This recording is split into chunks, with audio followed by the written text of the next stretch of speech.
indivisible, with liberty and justice for all.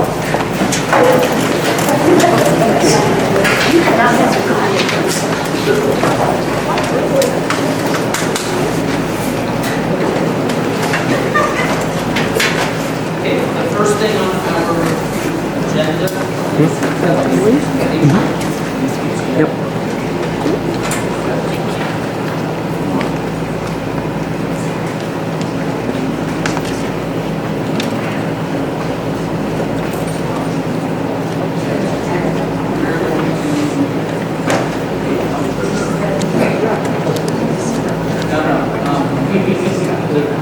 The second thing on our agenda is a presentation from Back in October, the board asked me to do a presentation on Common Core. There are copies of the slides that every document on the table can come in. It's done more in a narrative format. The board member has a copy in that one format. But I will try to walk around and watch the presentation. I don't know how you want this done, whether you want questions at the end, questions during, it's up to you. Why don't we go through the presentation and we'll hold questions to the end. Okay. All right. So, the controversy over the Common Core has been going on for quite some time. Okay, and hopefully the slide presentation is going to lay this out from its inception to where it stands nowadays. The presentation is current as of information received by my office as of Tuesday morning. So we've been updating and modifying this presentation for the past 4 or 5 weeks.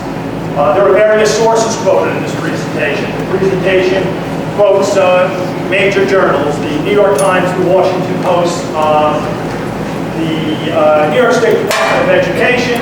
It includes some research that I did on certain of these topics for my doctoral dissertation. So there is a wide variety of resources that are quoted inside throughout the presentation. The Common Core began as federal officials passed legislation creating higher standards for American students. The Common Core is basically a set of standards. A standard is nothing more than an aspirational goal. The Obama administration, under the Race to the Top, incentivized states to adopt the standards. The standards in the states then created what were called the Common Core. Each state at that time could augment the national standards with 15% local tweaking. And New York State did tweak both the math and the ELA standards by 50%. State education departments began to roll out assessments designed to test the Common Core in many states, including New York, and test results were tied to teacher evaluations. The Common Core is an of itself. The standards are not necessarily bad. They're aspirational goals. We've had standards in public education for over 50 years. They've changed, they get modified, they get updated, what made this educational reform movement different was some of the things that they attached to it, which detracted from what a basic purpose of a standard was. And as you can see throughout the presentation, often villainized what initially turned out as an innocent goal. New York was one of the worst offenders when it came to this. New York was one of the first states to tie assessments to the Common Core before curriculum was in fact modified. New York was one of the first states to tie teacher evaluations to standardized tests, both before they changed the testing to be based on the Common Core and after.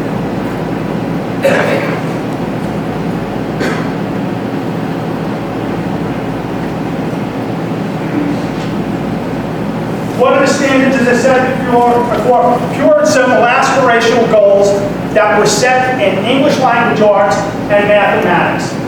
The goals were designed to help students go on their road to complete their high school education. They're not a detailed day-to-day curriculum. They're a broad outline of learning experiences from which teachers and district leaders craft a curriculum. Again, a standard is an aspirational goal.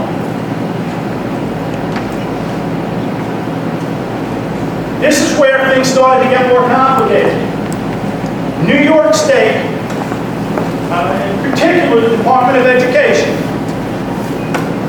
complicated what were initially a simple set of standards by issuing a series of directives and guidance documents to supposedly guide educators on the implementation and rollout of these standards.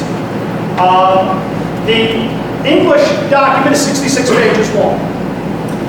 The math document is 93 pages long. And they went from grades pre-K up to grade 12. The English standards focus on students' ability to read complex literature and informational texts, citing of evidence, constructing arguments, and interpreting what they read. The math focused on fewer topics. It was a response to research that was found that U.S. math curriculum was a mile wide and an inch deep. So the math standards tried to flip that and look at fewer topics in greater depth.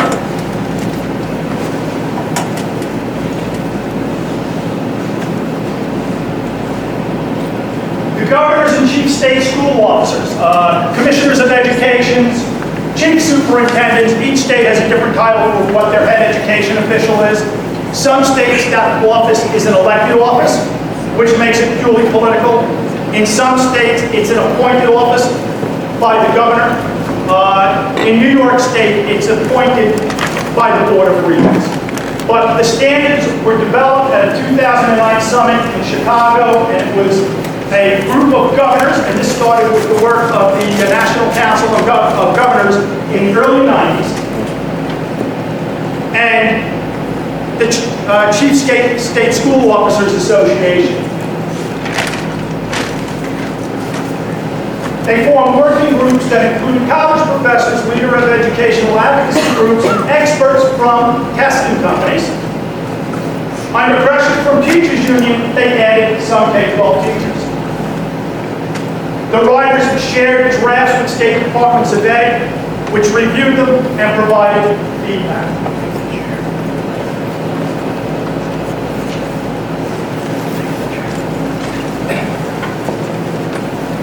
The push for this shared standards took shape in part because of the key failing of the standard movement that had swept the country in the 1990s. States began writing their own standards after the 1983 report, A Nation at Risk. A Nation at Risk was written during the Reagan administration and basically found fault with the public education system in the United States across the board. The quality of academic expectations has varied from state to state. Each state had their own set of standards. Standards differed from state to state. Courses of study differed from state to state. When we get a transfer student in from Pennsylvania, especially at the high school level, it's very difficult to fit them in to a specific grade level because no two states studies the same thing at the same grade level. So when a student comes in from out of state, since we're a river community, that happens quite often, the high school guidance counselors and administration have to try to fit that child into the coursework most relevant to what they've completed and what they need to complete. Because graduation requirements in the state of Pennsylvania are quite different than graduation requirements in the state of New York. So the push for standards was to try to have some type of a national aspirational goal that everyone could work towards. This became even more complicated with George Bush's No Child Left Behind, which was signed into law in 2001. The law fully took effect in 2004. No Child Left Behind is the law that basically established the current standardized testing in grades 3 through 8. It was a federal law that required all states to test all students in ELA and math once a year in grades 3 through 8 and report those results. But it was not a national test. Each state developed their own specific test. So if you went to Pennsylvania, if you went to New Jersey, the testing looked different. But everyone was required to administer these tests. NCLB was the first one to attach consequences. The goal of the law was basically by 2014, which was last year, every child in the United States would read on grade level and perform math on grade level. It's truly aspirational. It's truly a goal, but it was 100% unrealistic from the word go when the law was passed. It was an impossibility. And within the very first few years of the laws, they very quickly started issuing waivers to various states because even the federal government knew what they were requesting wasn't doable. And we'll jump a couple of steps ahead. All of that was put on the ash pile of history last week when NCLB was replaced with a new federal education law that basically decoupled many components of NCLB and what we'll see raised to the top from the federal government. There were penalties attached to NCLB. The consequences for poor student performance were partially threatened to be financial, and they started labeling schools. They started basically giving schools grades. And this information was collated, collected, and published. State leaders cited high college remediation rates as evidence that the more rigorous shared standards were needed. There has been this undercurrent that kids are not ready to go to college. And I've seen it in everything I've read in every state to some degree. That's debatable. These are college professors telling the public schools that we're not preparing kids for college. If you ask many people in the public school sector, we don't feel they're doing such a good job at preparing people for careers. I was in the private sector for 22 years. I've been in public education for 15. Not once in both of those careers was I ever asked to write a 20-page paper on anything for any reason. And our colleges are still based on churning out papers. So there's a disconnect across the board. Public schools are partially to blame, but colleges are also partially to blame, but they're lost in this argument, and they rarely come up in this argument. All they continue to do, and the state leaders continue to do, is point to the amount of remedial courses students get when they go to college. Well, in high school, we provide a lot of remedial courses too, because some kids just need help. Kids learn at different paces from each other. You need to meet the kid where they are to get them where they need to be. You can't just dictate by fiat where you want them. It's not going to work.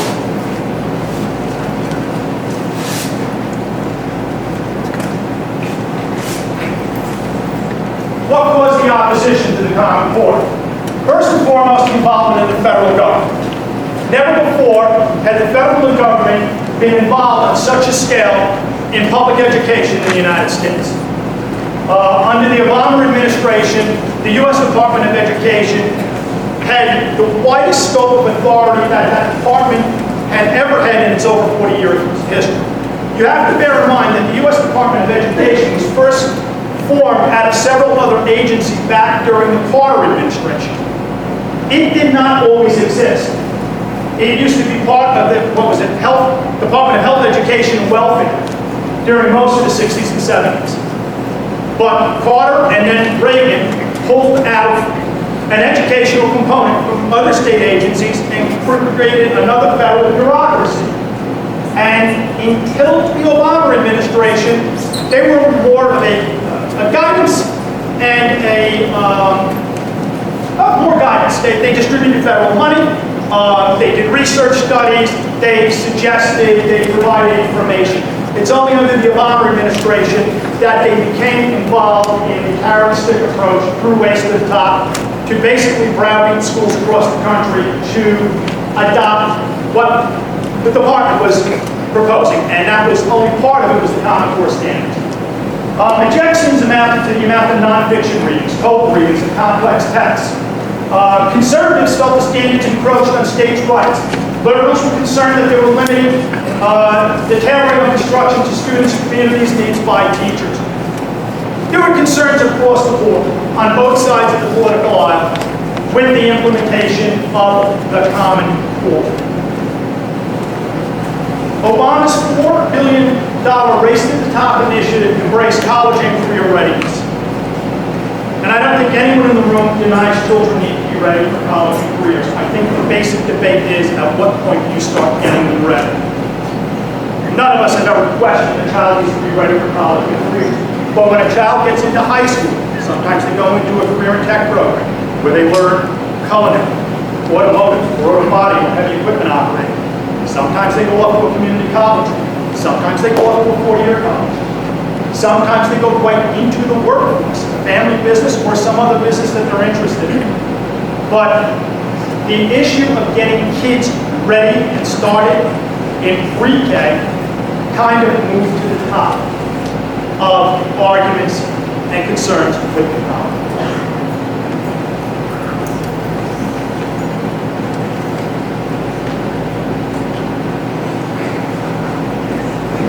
Race to the top. When President Obama took office, he inherited an economic legacy from President Bush, where the country was spiraling in many different directions. The real estate market crumbled, the stock market started to fall, unemployment started to rise. A lot of this was a result of the subprime mortgage problems and huge financial institutions issuing subpar loans with little collateral and little hope of repayment. And at the bottom, it all came falling out of the system. President Bush's economic advisors started putting together a financial rescue plan, which would first shore up the financial industry. Wall Street, big banks, Citibank, Bank of America. Most of the biggest banks in the United States took what was called bailout money. Many of them repaid it with interest. Others are still repaying. When Obama took office, his administration widened the problem. Widened the rescue program to include other sectors of the economy that the Bush administration was not addressing. Bush's advisors spent the last 4 or 5 months in office focusing on saving the financial industry, rescuing Wall Street. One of the areas Obama stretched out into was trying to minimize the impact on schools that a potential budget shortfall. So he started putting out money to public schools. But he did it in such a manner that it was confined in what turned out to be almost like a competitive grant. And the initiative was called Race to the Top. Sounds wonderful. Who doesn't want to race to the top? But when you see the terms and conditions put on it, and what people were required to do, somewhere along the line, it stops making sense.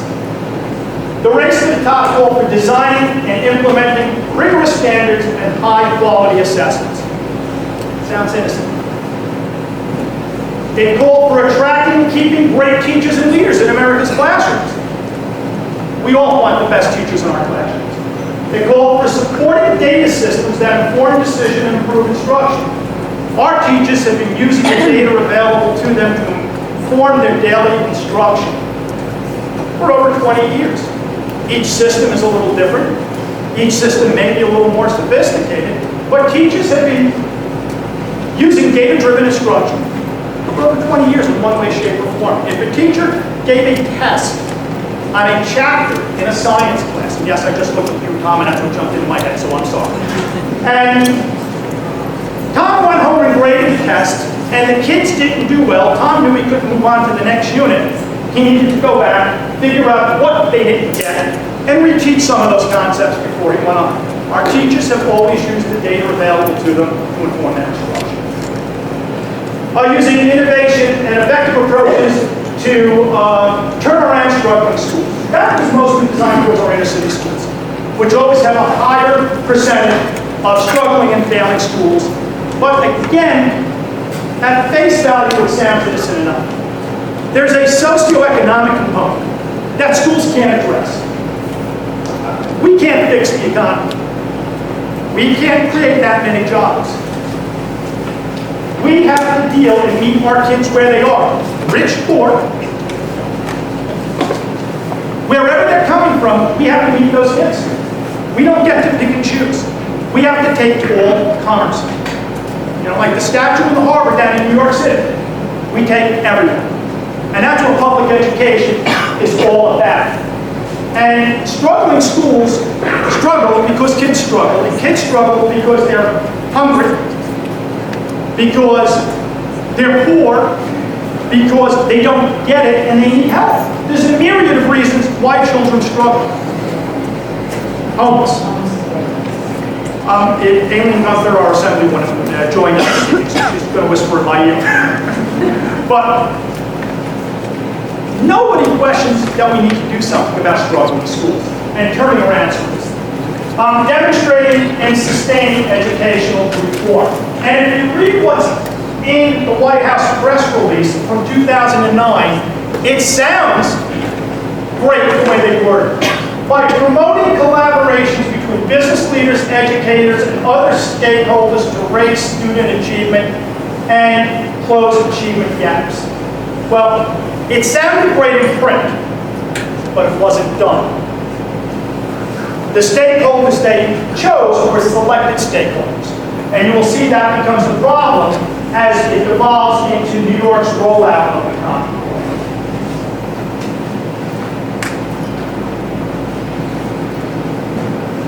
New York was required to adopt the Common Core standards in order to be eligible to file for Race to the Top money.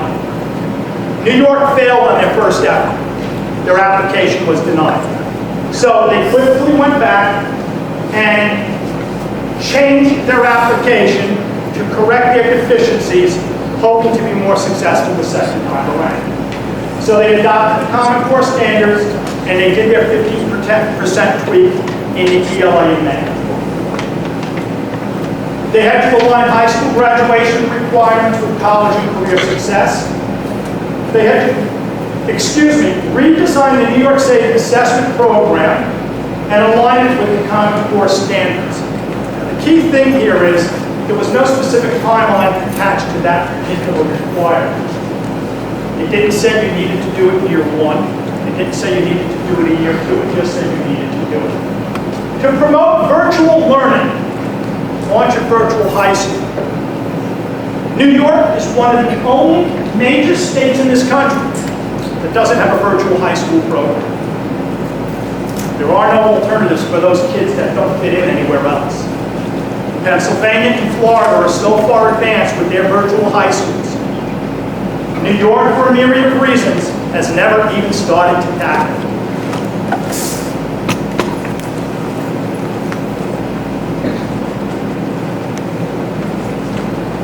They had to complete a P20, and that's preschool through college graduation, if you want to know what the 20 stands for. It used to be 12, then it was P16, now it's P20. All right? Data system, to build a data portal through which educators could access information on student achievement. Once again, it sounds innocent on the face of it. Our data has always been stored in a secure environment with the Mid-Hudson Regional Information Center that's run by the State Department of Education. Data is uploaded, data is downloaded. But what this called for was depositing our data with a private vendor that had been selected by a RFP, or request for proposal, from the State Department of Education. And that's one of the first components of this whole problem that fell apart. Because when people started to realize that the data was no longer going to be housed by SED, that data was going to be housed with a third-party vendor over which we had little or no control, everyone quickly backed away from it. The State Education Department, pushed by local school districts, backed away from it, and that whole portal was abandoned. But Doug, you and I went to the meetings. They were rolling that out, and we were very close to it because we actually went to workshops to look at the several examples of the portal that they were getting ready to roll out from various vendors.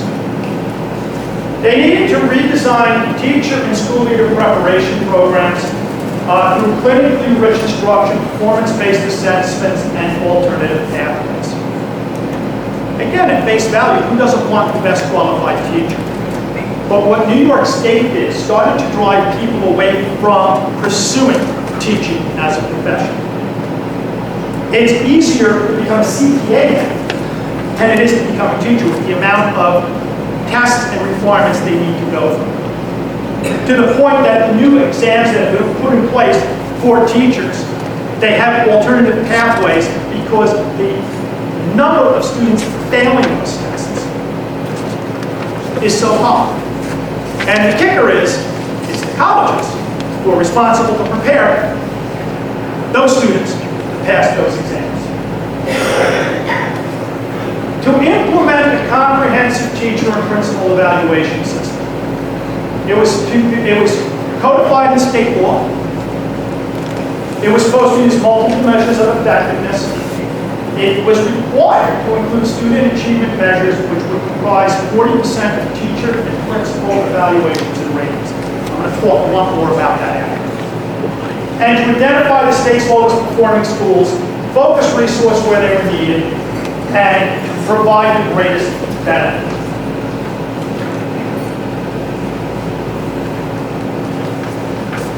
Who got what race to the top? New York applied for and was awarded $700 million over 4 years. In 2009 and 2010, when they applied for this grant, the budget for the New York State Department of Education was $20.8 billion. I checked these figures with Stephanie because you didn't know what you were helping me with that day. But the $700 million over 4 years represented 0.3365% of one single year state education budget. A very insignificant amount of money for all the regulations that we were required to put in place. Now here's the kicker. Eldred's cut was $36,525, of which we had to earmark $27,187 to the network team services from Sullivan County BOCES, not given any option. We were required to allocate that money to this consortium, leaving Eldred with a whopping $9,338 over 4 years to implement all this. That's the shame of this whole thing. Everything we're sitting here talking about, the reason we're here for this meeting, for 0.3365% of 1 year state education.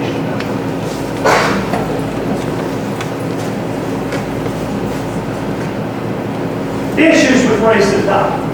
Lack of time, lack of resources, tools to address opportunity gaps, puts lofty state goals out of reach. The thing you're going to hear over and over from educators is lack of time, lack of preparation, lack of resources, lack of materials. State made unrealistic promises for insignificant amounts of money. RTT policies fall short on teacher improvement and fail to address core drivers of opportunity gaps. So basically, they missed the mark for what its intended purpose was. And it spurred state district union management contests. We're very fortunate here in Eldred that the Faculty Association and the Administrators Association worked hand in hand with senior administration in the district to craft what we felt was in the best interest of our faculty, staff, and our administrators. But it didn't go that well in a lot of school districts. There were school districts that used this as a gotcha to go after teachers. There were school districts that never came to an agreement on an APPR. It created labor relations issues in a multitude of school districts across New York State.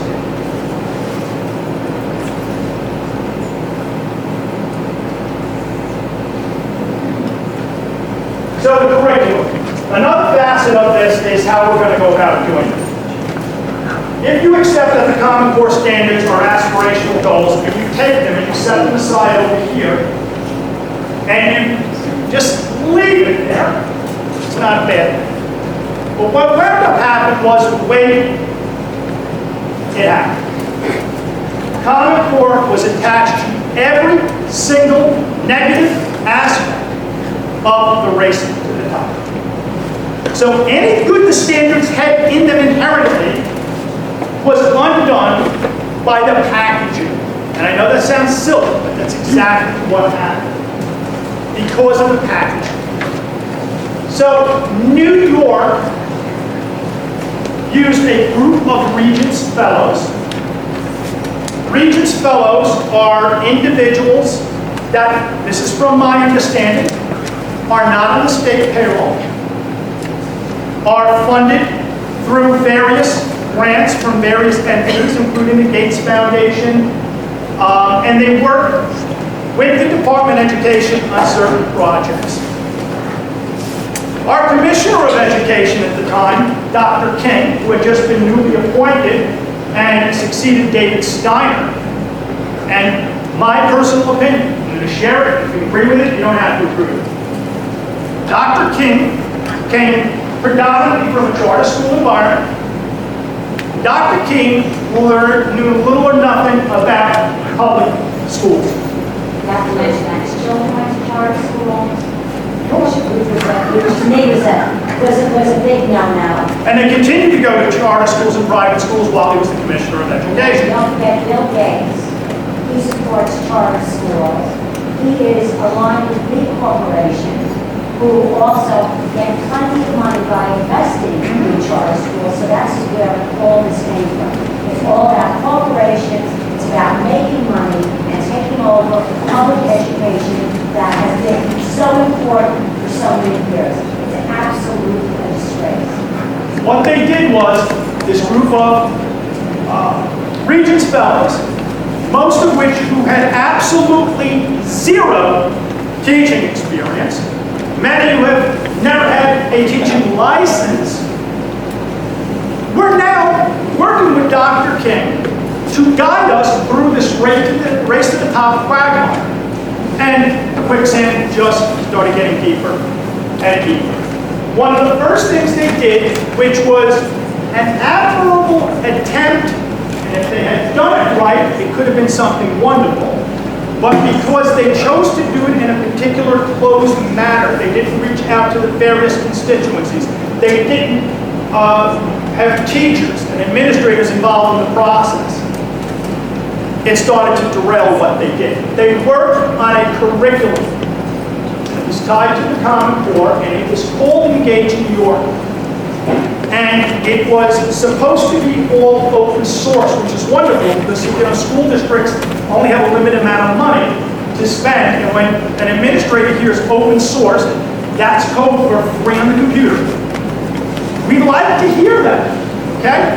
And they put out an RFP that these things needed to be publicly available, but they could have no copyrights on them. They had to be something school districts could just go and download.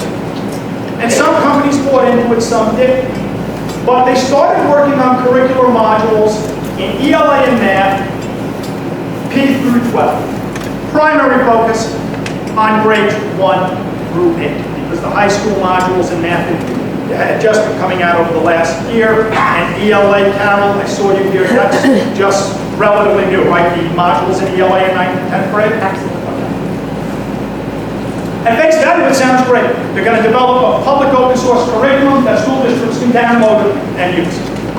Catch, you aren't involved in the writing of this. Very few teachers were involved in the writing of this, and if you go around the state, you'll hear that over and over. Some lessons provide detailed instruction or recommendations, but it's important to note that the lessons are not scripts. They say this over and over. They should be viewed as vignettes, little stories, so that the reader can imagine how the class could look. Engage New York is a vertical curriculum that scaffolds instruction from grade 1 through grade 12. The curriculum was instituted horizontally. which meaning was inserted at all grade levels at one time. And I have a couple of graphics to show you this. And any teacher will tell you, when you buy a textbook series, you're buying the textbook series because the series is scaffolded. They're learning in grade 1 what they need to know in grade 2. That's what they need to know in grade 3. This is the way this was supposed to work. But we'll see it really didn't.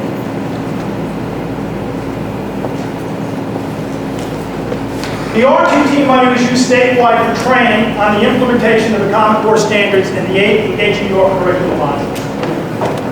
For a year and a half to 2 years, we diligently sent our teachers up to BOCES, and I'll give you a quick idea how the structure worked. The network teams were set up by the BOCES, and they were supposed to go to Albany, receive the training, come down back to their local BOCES, and train the teachers. Decent, turnkey, train the trainer type of a process. The problem was, what they were being trained in to train us in never really matched what they were working on behind closed doors developing the curriculum. Our teachers being trained using sample modules, and you'll hear terminology such as unpacking the standards. They spent a long time unpacking the standards, which is great, but our teachers had no trouble understanding the standards. When it came to working with the modules, they didn't have the actual modules the teachers were supposed to be using in the classroom. Point in fact, those modules, for the most part, weren't even ready when it was rolled out. And they used this phrase, and it was a great video of it, and I wish I had it, building the plane while it was flying. And they used it tongue-in-cheek that they were working diligently to move ahead. But everybody in the field realized for what it was. It was a recipe for disaster, and the plane was going to crash itself. There was immediately a controversy over the scope, sequence, depth, pacing, and most importantly, developmental appropriateness of the modules that SED was encouraging the districts to adopt. And before anything was ready, they made a public announcement that the state assessments in 2013 would change, and they would be tied to the Common Core standards and the Engaging New York modules, because that was the teaching tool, which were not available yet. So our kids basically were going into the first test having no idea what they were facing because we didn't have materials on hand.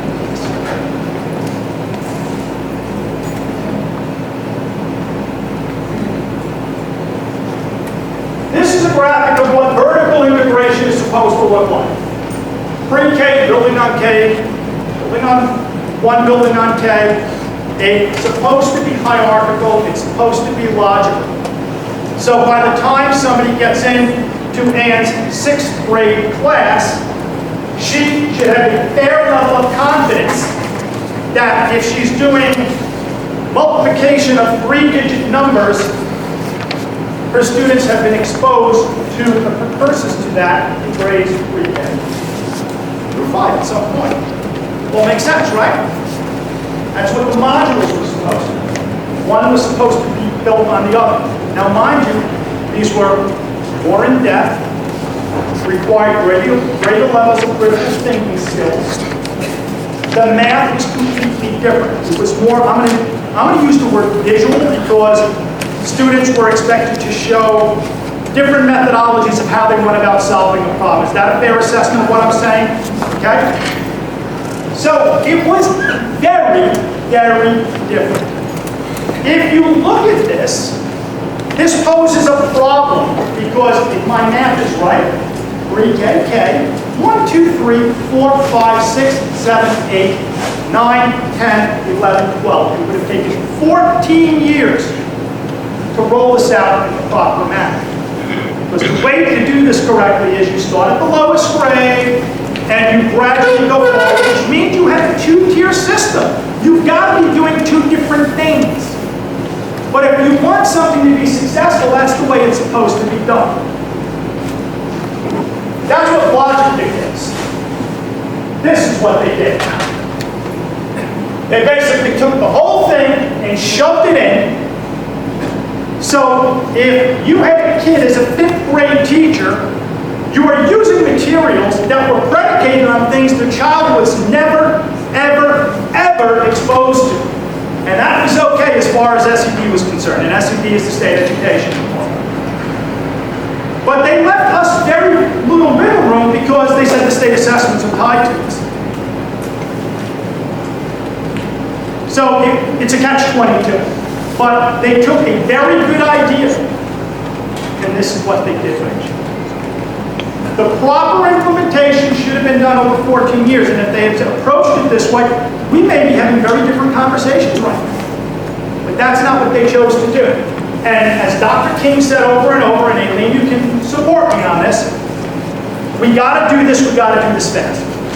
Change must come quickly. They say change it up in things as far as commissioners are defined. So, on July 29th, 2013, as we got ready to go down this road, mind you, we already have a set of assessments behind us that students were required to take. We had no real materials to prepare them for other than the samples that our teachers were seeing in workshops. Myself, Ms. Keegan, and Mr. Krebs issued a memo out to the entire faculty and staff under all 3 of our signatures that went with their welcome back packet. These are excerpts from the memo. Since it's an internal memo, I did not make copies of it, but the excerpts basically were, Eldred is adopting the Common Core standards with regards to content, scope, sequence. The Common Core will serve as the foundation for our curriculum and guide all curricular decisions. Biggest mistake I've ever made in public education. Openly admit it. Thought we were doing the right thing because we were told we were doing the right thing. And as you will see, we were let down moment after moment, day after day. SED let us down. We were told for our kids to be successful on the assessments, we needed to teach this. Biggest mistake I ever made. Biggest mistake that I regret. In the memo, we indicated that Eldred is adapting existing curriculum materials that are currently used in our classrooms to directly support the Common Core modules in ELA and mathematics. Bear in mind, when I wrote this memo with Mr. Krebs and Ms. Keegan, we had assurances that those materials would be in our hands for the opening day of school.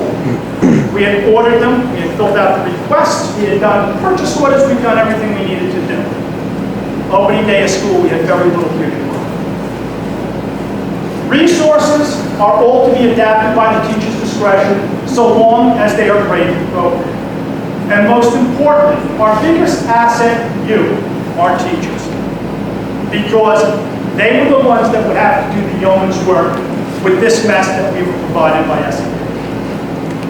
We do not want robots or automatons. The district does not want teachers following a script line by line, page by page. Your creativity and innovation is what sets us apart and makes Eldred unique. The modules constitute your curriculum. You determine the best method of instruction. Student comprehension and mastery of the materials is what should drive the module. You may finish a module sooner or decide to take more time than indicated on a module because your formative assessments indicate that students are not mastering the material. We were relying on our teachers to use their best judgment with materials that they didn't have on the first day of school. And our teachers did a yeoman's job of dealing with this. But from the first day of school, September 2013, things began to unravel fairly quickly.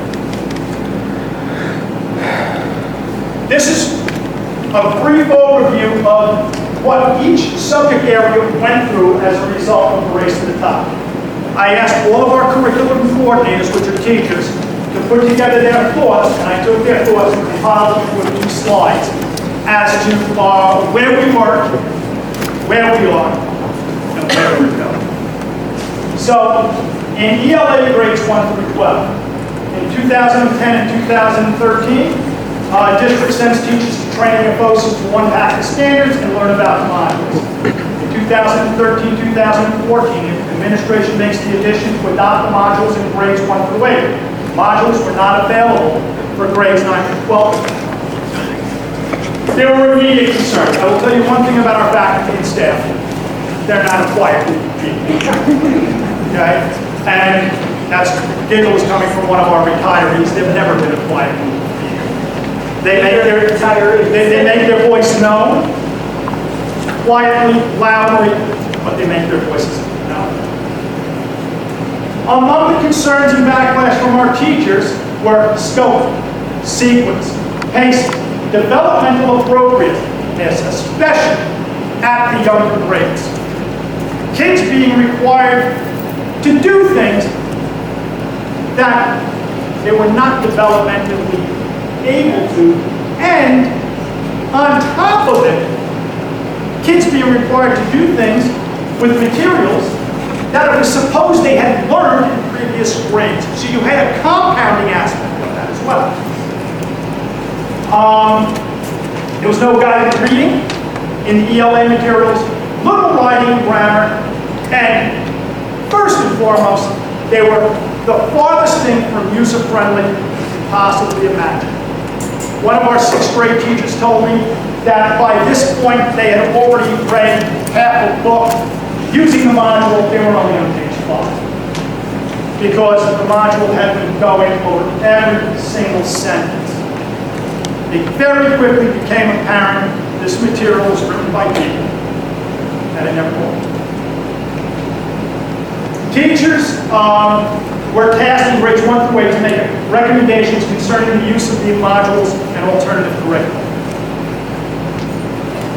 Teachers were instructed to adapt the modules as needed and encouraged to use the modules as guidelines and pace and supplement where necessary. Teachers asked, and we did permit them, to wholesale and put aside modules that made absolutely no sense in certain grade levels. This is a new PowerPoint program, so due to issues with the implementation of a vertical curriculum in a horizontal manner, okay, I often say in public and private meetings with teachers that they would have to go down side roads. And only they can determine what those side roads were.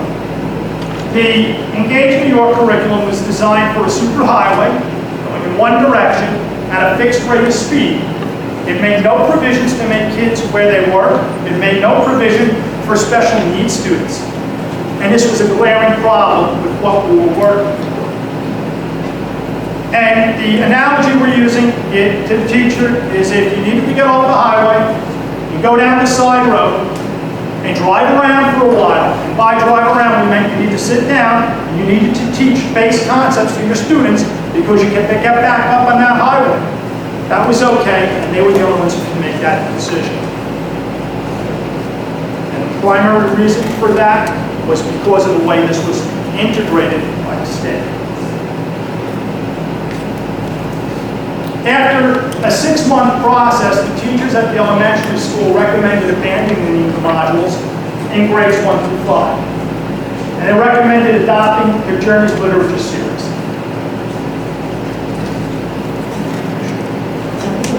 You are going to get to a place what happened on the federal level. We have recently, also on the state level, required $2.9 million that the Alliance for Alliance Education also is going more than $2.9 billion. So this is all recent history. So there are a lot of changes and this is going to happen. Thank you, Riley. Thank God it did. Grades 6 through 8 in ELA decided to keep working with the modules, but to heavily adapt the modules. We left the level of adaptation up to the teacher. We left the level of use of those modules up. Grades 9 through 12 in ELA decided to do a blend of Engage New York modules, which will just get rolled out this year, and Odell units. Odell was something that was developed. Carol, you remember who was developed? I was one of the universities. Who did Odell? You remember? But it had all, it was there. to 7 years. And all New York State did was take what Odell had done, which was prior research, and adapt it and put their own name on it. But at our high school level, they're using a combination of heavily adapted engaged New York modules and the Odell modules. The most glaring thing we found at the high school when I started meeting with the teachers up there in ELA was New York State had abandoned the use of whole works. They what's the word I want? Excerpts, I'm sorry.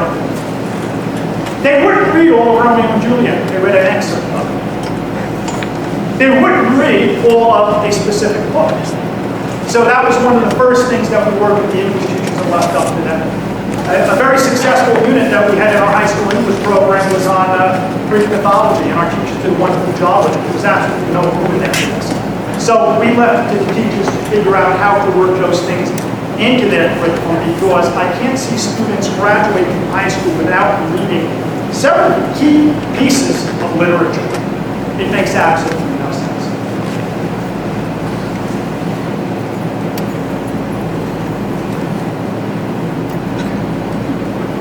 Math, 2012, 2013, teachers in the elementary school start using the Pearson Envision math series.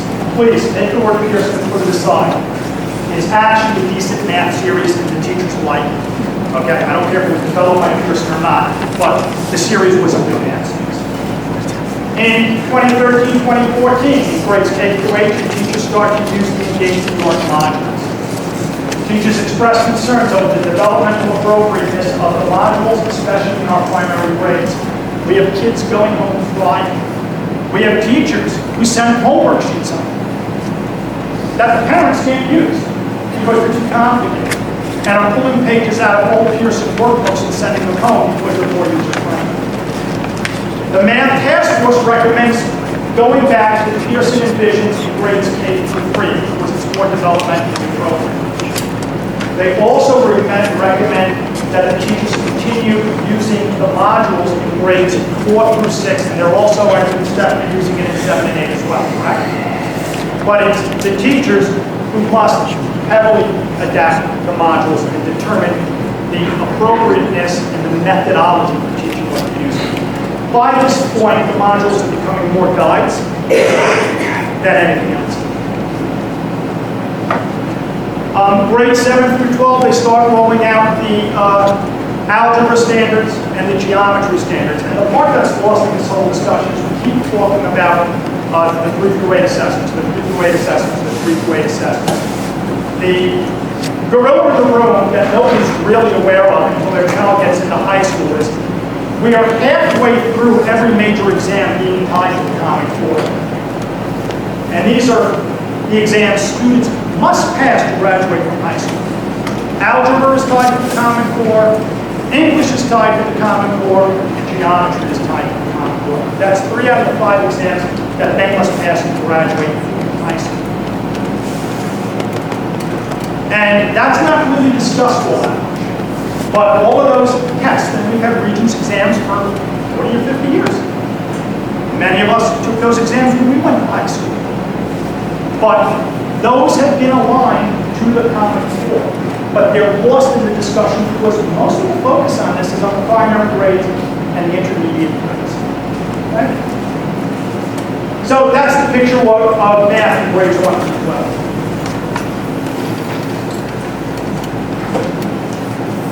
Social studies, they're doing something called social studies inquiries. Our teachers have looked at them.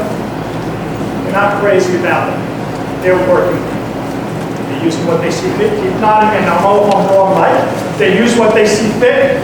They discard what they don't want. They supplement heavily. But social studies hasn't been grossly impacted by the Common Core. You know, one nice thing about history is history. Okay, I remember when I started teaching here 15 years ago, there was a state spoken sequence on the state website that I was instructed by a senior colleague to go and use so I can pattern my instruction accordingly. It didn't tell me how to teach it, but it certainly told me what I needed to teach. But being a history teacher, I kind of understood that the American Revolution came before the War of 1812, and I pretty much had to teach it that. So social studies wasn't too heavily impacted.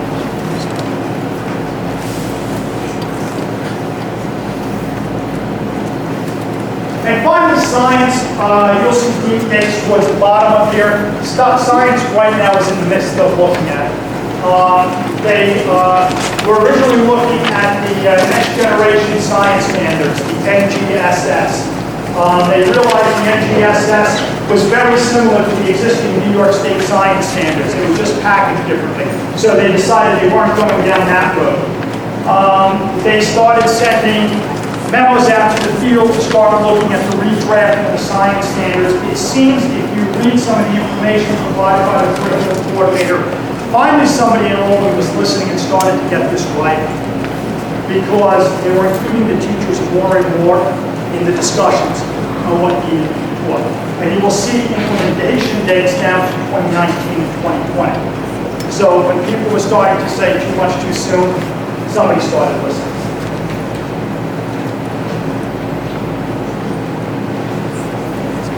One of the most glaring things that came to the attention of our teachers, and this predated any discussion on the Common Core, was a problem with the overall quality of writing across all grade levels in the district. And our teachers have been discussing for years the need for a separate writing curriculum to address these concerns. Now, Engage New York had one learning deficiency. It focused little, if at all, on the mechanics of writing. And that includes letter formation, grammar, punctuation, grading. We worked with 2 consultants from East Stroudsburg University that spent a good deal of time going through all of the Engage New York modules and extracting all of the identifiable writing components and separating them out so we can look at them on the side. Our teachers have worked over the past 2 years in taking that information and building on it. And last year, worked on creating a pre-K through 12 writing curriculum, writing continuum. We are slowly integrating that in grades K through 8 at this time. And basically, we're using teacher peer writing coaches to work with colleagues to help improve the quality of writing in the classroom. But this was a teacher-led initiative, and it was an identified shortcoming in materials we had used prior to Common Core and became even more glaring in the materials that were given to us with the Common Core and engagement.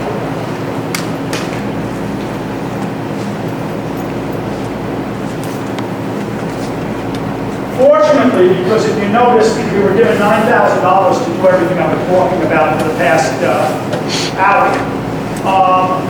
Not a lot of money. So I found out that we were eligible for something called an STLE3 grant, which is a Strengthening Teacher Leader Effectiveness grant. We applied for the money and we were awarded about $84,000. I think I rounded it off today. We used this grant to work with our curriculum coordinators and to create a cadre of coaches to work with our teachers to help us iron out some of the rough spots that we were having with the implementation of the Common Core in all subject areas of the district.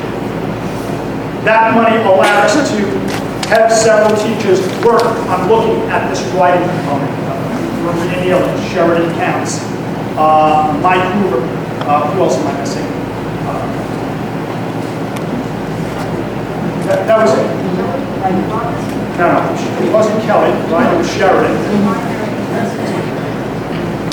You were the primary person, so I think it was just the 3 of you that worked.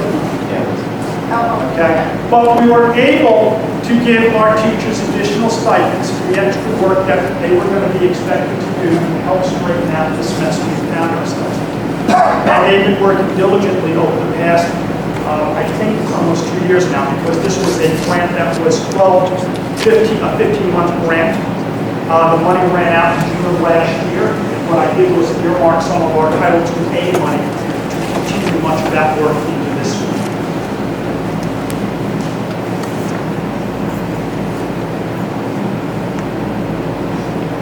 Assessments. I was asked how the Common Core impacted assessments.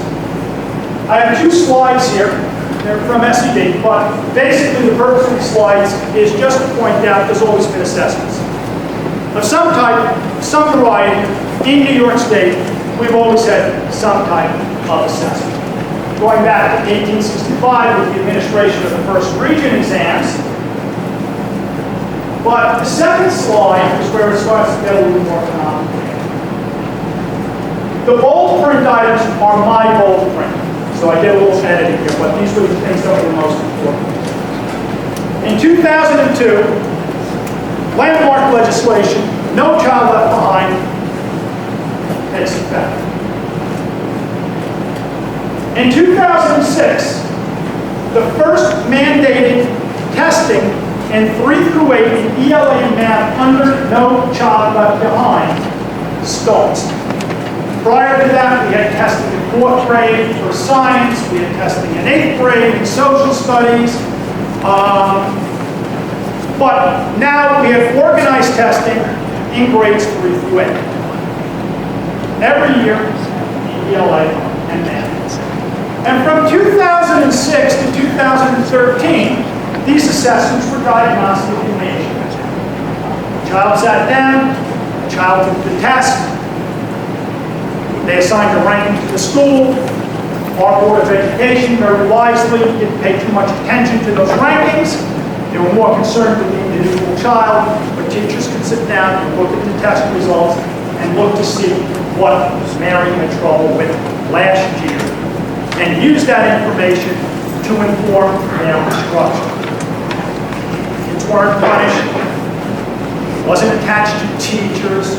The scores attached to the schools had really no bearing outside of showing up in the Times Herald Record in a chart comparing us to every other school in the Mid-Hudson Valley. My father worked at the New York Times for 35 years, and he told me one thing. He goes, Robbie, the good thing about newspapers is they get thrown away at the end of the day. And there is so much truth in that. But they were diagnostic in nature. Okay?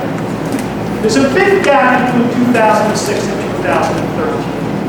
And that big gap is the continual administration of the 3 through 8 test in ELA and math. But in 2013, everything changed. Because before New York State could roll out their curricular guidelines, it made the announcement that the next set of state assessments would be tied to the Common Core standards, which had not yet been completely rolled out. So what does that mean? Layman's term, kids were going to get tested on stuff they've never really seen before. And they told us, we expect scores to drop. Duh. Yeah, if a kid's never seen something, your scores are going to drop. That's pretty much common sense. That has nothing to do with good or bad instruction. That has to do with good or bad implementations. So they got their wish. But a year or two prior to that, under the old test, because some people were saying scores are too high, what they decided to do was tweak what they call the cut score. They brought down the passing. They raised the passing score a little. Every kid in the state did about as well as they always did, but now the passing score was a little higher. So it doesn't look like as many kids were doing as well as they had the year before. It was basically a hit and switch, so they could say, Steve, things really aren't that great here, we need to work on it. But the 2014 is the bellwether of what started to happen. But the point is, we've always had assessments of something. And an assessment is basically for teachers to find out where students stand. It's not necessarily a bad thing if it's diagnostic in nature. But when you tie things to it that they're not meant to gauge, it becomes a problem. So the impact on curriculum and classroom instruction. Assessments are now tied to teacher evaluations under New York State Annual 3012C. We'll talk more about that later. Assessments are no longer diagnostic.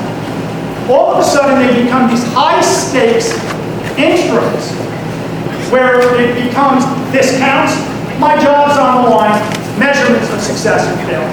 Kids are categorized and assigned for services. Teachers are penalized. We actually had one teacher in our district who was one of our better teachers, who wound up on a teacher improvement plan because in one given year,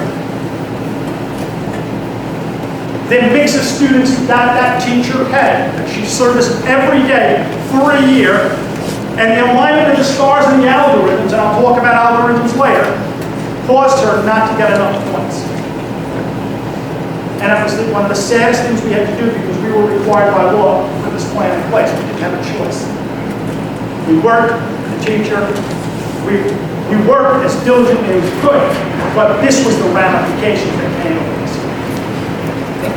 There's a lot of research out there on evaluated measures. That's what this whole thing was based on. Evaluated measures. How much does a teacher add to what a kid learned in that given year?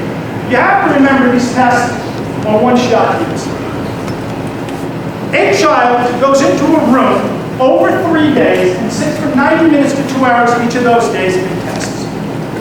It's not taking into consideration their homework. It's not taking into consideration what they did or did not have for breakfast. It's not take into consideration if mommy and daddy had a fight the night before and they didn't get any sleep because they were crying all night. It doesn't take into consideration how they're feeling. It doesn't take into consideration that they do or do not test well under normal circumstances. It is one of the poorest gauges of the abilities of a child that there is. This is what we choose to measure. It's very difficult to determine what a specific teacher adds to the education of a specific child because there are so many variables that go into this. But these assessments have these complicated algorithms that are supposed to even out poverty, even out hunger, even out homelessness. And I will tell you, when we send the scores out to the teachers, we send along a 12 to 15 page booklet that explains how the state calculated the score. When they call us and ask us to explain it to them, we give them a 518 number up in Albany and tell them to call SAE because we don't understand it. Principals don't understand theirs. I'm pretty good at a lot of things I do. I cannot make high head of the algorithms that they use to calculate the scores.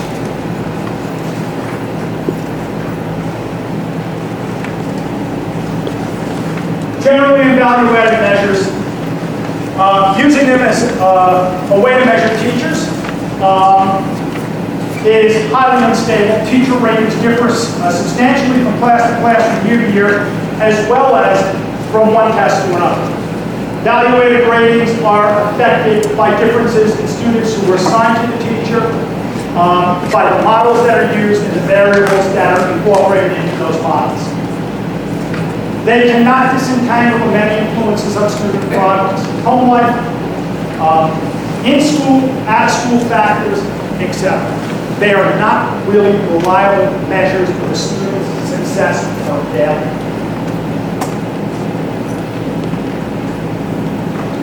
Recently, the New York State School Boards Association and the New York State Association of School Psychologists, and by recently, I believe, I mentioned the date in here, because the actual article's on the table in the back.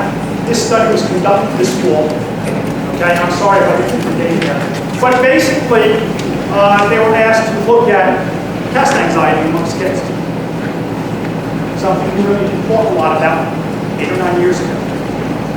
And this is one of the graphics in the study. As I said, the whole study's back on the table if you want to look at it. But basically, they came to the conclusion that kids are anxious and have test anxiety for a number of reasons. Teacher and parent expectations are one of the primary drivers of test anxiety on kids. And the fact that kids now know that these tests count for their teachers also drives their test anxiety. So those are the 3 key factors that this study found out. The whole study, though, is factored. But you can see that 61% of the students and people responding to the survey have indicated a significant level of test anxiety. During my doctoral program, I actually had to do a presentation on some of this stuff. And I'm going to show you a couple of slides. New York was supposed to partake in one of the 2 electronic testing consortiums that was being funded by Race to the Top. The 2 consortiums were PARC and to find it. Smart Balance Assessment Consortium and the Partnership for Assessment Readiness for College and Careers. There was supposed to be no more paper and pencil tests. We were going technology all the way. Everything these kids did was now going to be done on the computer. Well, New York and a bunch of other states backed out of the park because they started getting a lot of pushback. But what's interesting to note, New York has not backed away from their commitment to going to electronic testing. I received a memo from the RIC indicating that Eldred was supposed to field test computer-based testing this spring, and I politely responded that we would not. But New York has not backed away from this. So I'm going to show you 2 quick slides to give you an idea of where this whole testing thing is going.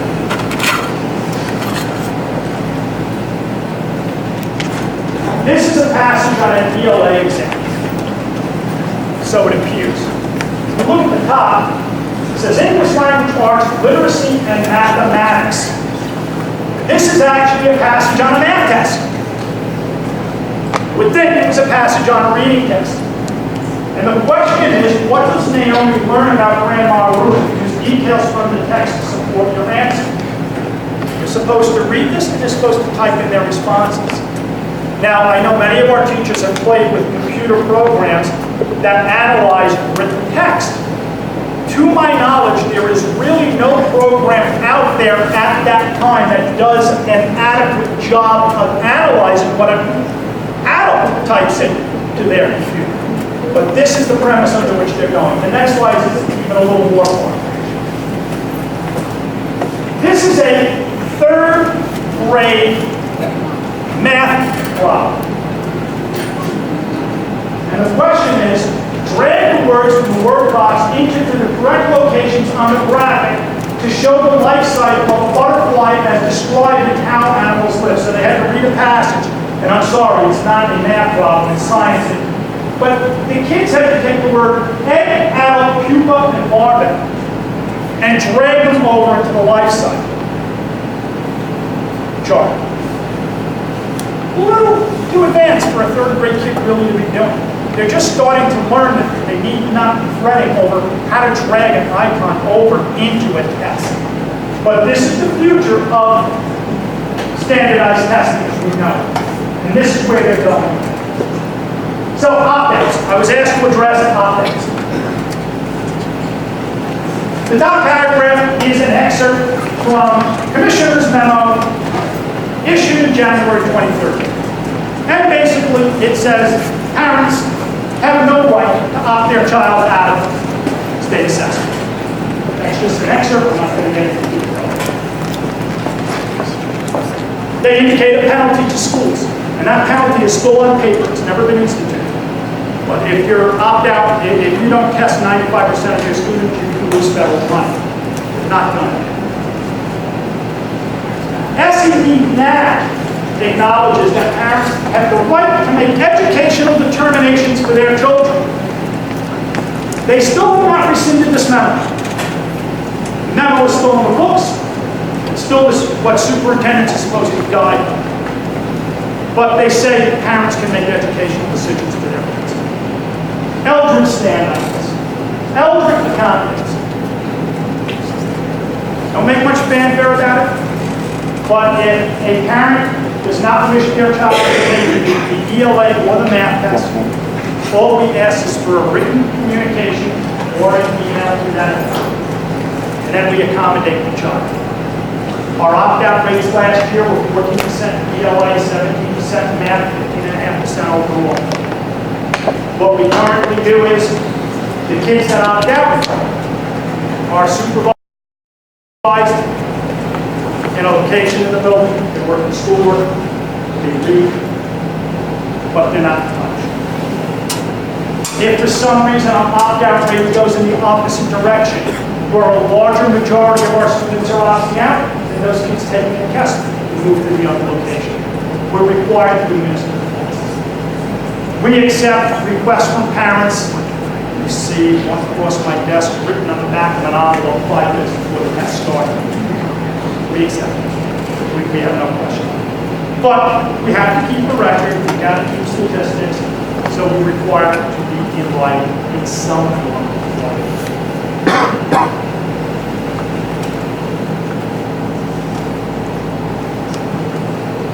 The annual professional performance review. Headlines. When they first adopted it, one of Governor Cuomo's crowning achievements when he first took office, teachers will now be rated and evaluated. Cuomo seeks tougher criteria for evaluating teachers. Court says teacher rankings should be made public. State reviews school testing system integrity. A lot of fanfare, a new law, teachers have to be evaluated. Guess what? Teachers have always been evaluated. We used to do what's called clinical evaluations of teachers. Administrators went to school and went through a lot of training on how to go into a classroom, look for good instruction, and write it up in a narrative, and sit down with the teacher. And the purpose of the entire exercise was to continually improve the instruction throughout the building. Now they twist the whole thing on its head. Teachers have to be accountable for the growth of their students. Here's what research said. What we were doing wasn't working. Clinical observation did leave a lot to be desired because it was very subjective. Even though administrators went through like a similar training, each administrator could handle it differently. So what we were doing really wasn't as effective as it could. It was called dog and pony shows. We would tell the teacher we're coming in Monday morning, first period. Go home over the weekend, write a nice fancy lesson plan, would come in. I did it, I was a teacher. Rex was my supervisor at the time.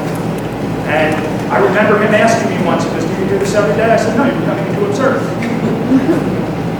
And I said, I'm sorry. Dog and pony shows is what we're doing. The overall goal is to improve instruction and student growth. That's the goal of any performance review. There's a need to assess teacher contributions to student learning as part of the evaluation process. The research supports that, but the research is very much all over the place on how to go about doing that. The use of explicit teacher standards. This makes sense. The teacher has a right to know what we're looking for. We have a right to know what we're looking for as well. It says the use of test scores alone is harmful. You need to use multiple measures, pros and cons evaluated measures.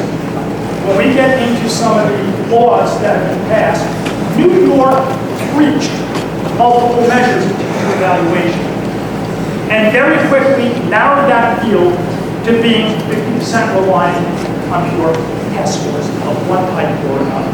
But if you read the original guidance document, it preached multiple measures. Teachers were encouraged to create portfolios, to come in with your administrators, to show them the work that they did that the administrator may not have seen. All good indications of good teaching. Current law prohibits all of that. It incorporates the use of evidence of learning, student-teacher artifacts. Use of multifaceted evidence-based observations, not drive-bys. Need more comprehensive model to more accurately assess what is going on in the classroom. Mentoring for teachers and principals. The need for prompt feedback for effectiveness, and the use of carrot and stick, incentives and ramifications. That's what the general literature says on teacher evaluation. New York law, for you all see the first teacher evaluation law. New York was one of the first states to codify an APPR to the extent that the law prescribed step by step by step what we had to do. Amongst the things we needed to do was we had to select a teacher practice rubric. They had a number of teacher rubrics from companies like Pearson, from Kim Marshall, from Charlotte Danielson, that were approved by SED. What we found out, because we were one of the first districts subjected to this, the rubrics changed on a monthly basis. And if you had approved a plan with a rubric that was on the list in October, but wasn't on the list in November, you could no longer use it. It was incumbent on you to keep checking back to see what was on the list at any given time. It happened to us. We were using a rubric that was disallowed after 6 months. We only found out about it long after the fact. Okay? But these rubrics accounted for 60% of what a teacher did. And 60% of, and I will use the word, a teacher's score. And that's what it comes down to. The rubric was weighted in conjunction with the Faculty Association. We chose the Kim Marshall rubric, which has 6 major sections with 10 components each. We went through each one of them. Our principals, instead of doing one observation each year for a full class period, now do what we call mini observations. They go in to a teacher's room 6 times during the year, 10 to 15 minutes, at different times in a class period, different times in the day, to look for good teaching. And they use the rubric to guide what they're looking for. It's supposed to be evidence-based. So a teacher, a principal cannot offer an opinion. It is supposed to be evidence-based, and the principal must substantiate the evidence in the write-up that they do for the observation. The 6 mini observations do not count individually. They're evidence-collecting components that are used for the summative evaluation at the end of the school year. State assessments or student learning objectives for courses with no state assessment or region exam counts for 20% of the school. And a district or building-wide locally selected assessment counts for the remaining 20%. This was a local decision. We could have opted to use another component of the state standardized test. We were given a list of alternate third-party assessments that were approved by the State Department of Education. Coincidentally, a tool that we've been using for many, many years for diagnostic purposes that our teachers were very familiar with happened to be on the list. Opted to use something our staff was familiar with. The problem was it went to being from being a diagnostic tool, having a score, big negative. And we had used this tool. How long have we used this tool? Over 10 years, right? Okay. So, so it's been quite a while.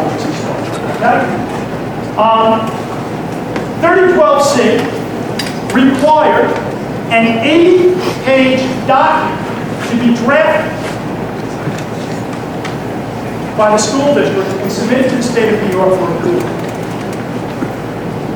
Ours was rejected 3 times. And I had lengthy conference calls with people up in Albany to get our plans approved. One of those conference calls had to do with the Marshall rubric and the mini observations. We were trained by Kim Marshall, the man who wrote the rubric. He specifically said mini observations have no scores to catch. What evidence? SED wanted me to catch a score to these 6 mini observations. I went up to the assistant commissioner, had a conference call with her and 3 of her senior staff. And 15 minutes into the conference call, I said, I don't mean to be disrespectful, but I'd like to ask you a question. I went around the room and I called each of them by names. And I said, what is your profession before you joined the Department of Education? The 3 senior staff members were all attorneys. When I got to the assistant commissioner, I said, how many years in public education or private education do you have? She goes, no, I'm a lawyer. I was talking to a room full of lawyers. They were questioning where I had periods, where I had comments, and the phraseology I was using. And I finally turned around and said, have a you write it, send it to me, and I'll sign it. That wasn't acceptable. The lunacy goes even further because back during our last budget cycle, our governor decided that he would not release the projected state aid funds in January, which has been customary for the past 19 years so districts could plan their budgets. The governor put out an educational agenda that he demanded the legislature pass. And as part and parcel of that legislation, he was adamant that none enough teachers were failing. Everybody was being labeled highly effective or effective. He didn't want that. Everyone in the field was saying we're 2.5, 3 years into this. It's a bell curve. Once we get into it, you're going to see everything settled to where it'll make more sense to you, but he was too impatient. And he forced the state legislature with the carrot of additional funding, of which Eldred got none this year, considerable, to include major modifications to the APPR. And those modifications basically came down to the practice rubric now accounted for only 50% of a teacher's observation. Tests, standardized tests of some kind would account for the other 50%. And that portion outweighed the other portion because there was this very complicated chart that you had to plug the scores into. And if a teacher was rated highly effective in the teacher observation rubric, but only effective on the assessment portion, the most they could be overall was effective. They could not be highly effective. The other thing that they did was they eliminated the use of locally developed assessments and regionally developed assessments that we even invested over 5 years in development. And they were supposed to put out a new listing of state ed approved assessments. I told our teachers union we weren't going to go through this again, and that they needed to spend time and look at my smiling face because I had every intention of applying for the waiver, and I needed to document that we were trying. I thank our teachers union for working with me to provide the necessary documentation. Our waiver was granted within 15 minutes of the application. And we will apply for the extension in the spring.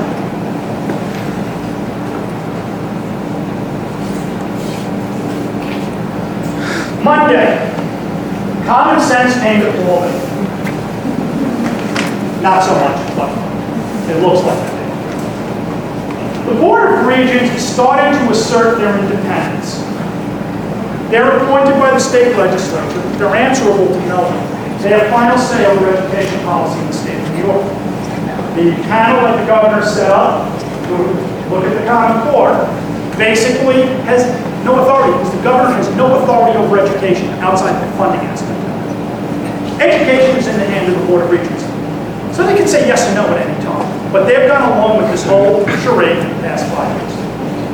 But on Monday, emergency regulations were adopted, and quite frankly, we don't even know if it's legal. It's been adopted. And teachers in grades 3 through 8 and of Regents classes will be given scores for those assessments, but those scores will not count. They're strictly advised. Students will be given scores, but they will not count. They're strictly advised. The interesting thing about that is it doesn't change the exams they're given. It doesn't address the change in the exams they're given. Well, now we have to give these exams, but basically what they've said is you're going to do this every year and it's going to mean absolutely nothing. So we're going to waste 6 hours of a child's life to give ELA exams and 6 hours of a child's life to give a math exam. It means nothing. But these emergency regulations will protect our children and it will protect our staff, at least until 2020. We anticipate, the memo was 1 page, that the guidance document will be 85 to 150 pages on that, because somebody in Albany has to do this.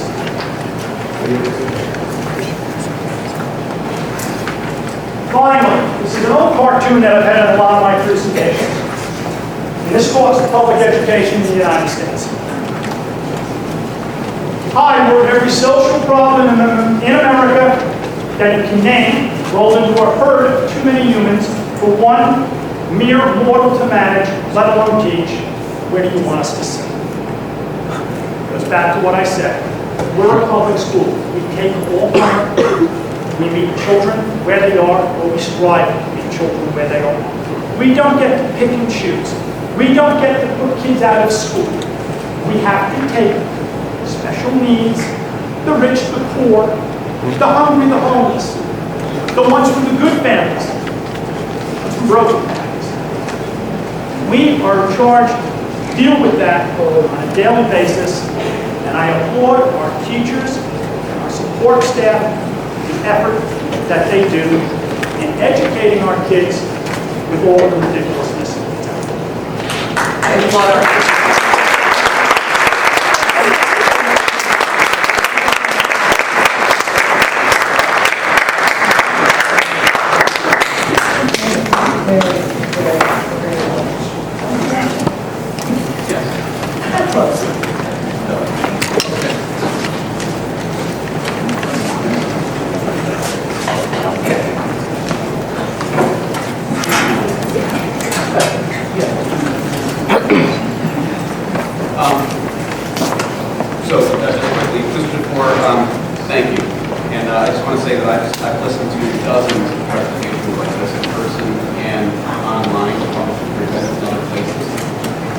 was by far the most comprehensive and well-researched and articulate presentation I've seen in my life.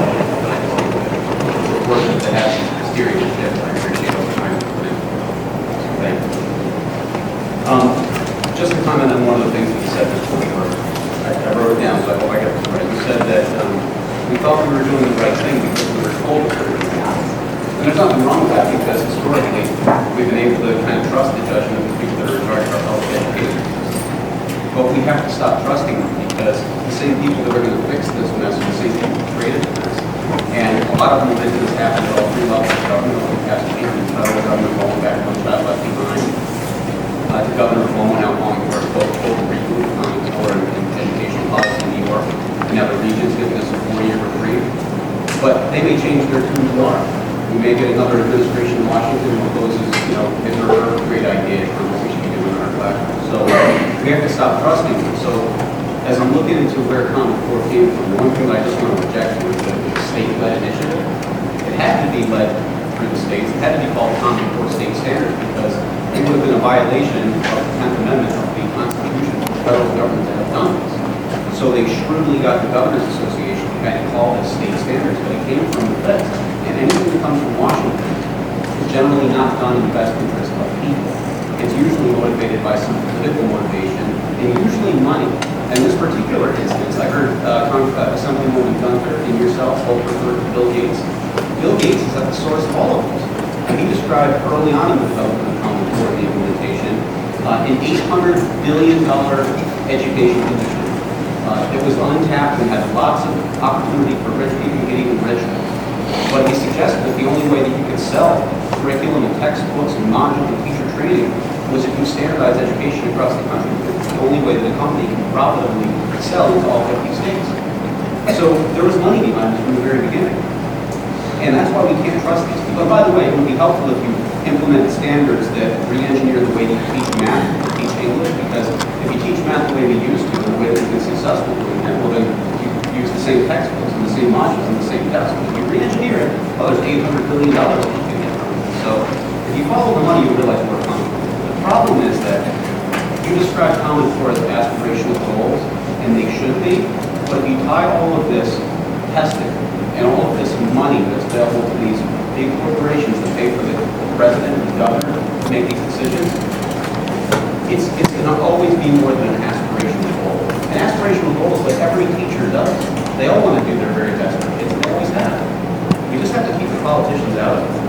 I want to just make a comparison to the profession of teaching and the profession of being a doctor. In my day job, I deal with doctors all the time, and I know the way the doctors think. Doctors use things like Common Core standards too. They're called advisory committee recommendations. It's a group of peers who come up with a set of guidelines for the way that they should practice medicine, particular procedures, ways that they deal with particular patients. They publish these in peer-reviewed journals, and doctors pick and choose the parts that they think are appropriate for their practice. And the key is for particular patients, and they follow the recommendations. Then another set of doctors comes up with a completely contradictory set of recommendations based on different data or some other different interpretation. And they choose which pieces of each of those sets of recommendations they will apply in their practice for a particular medical procedure or a particular patient. Teachers are just like doctors in the amount of expertise and education and precision you have to do that job. And we should give them the respect to be able to pick and choose what they want to do in their classrooms. Now, it sounds to me from your perspective that that's what we expect from elders. But we want to erect a big brick wall between us and these politicians and not let them dictate what happens in our classrooms. And if that's the case, the goal for this meeting, I think, is to ensure that policy or that approach is consistent at all levels of our administration. Every teacher understands that that's the expectation.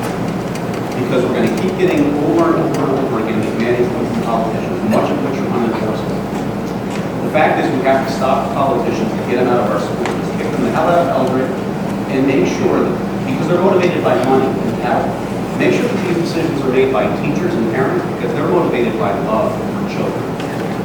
So that's what I ask is that we just make sure that whenever we have an opportunity to keep politicians away from Eldred, that we close the door and give it back to the parents and teachers. That's what I'm saying.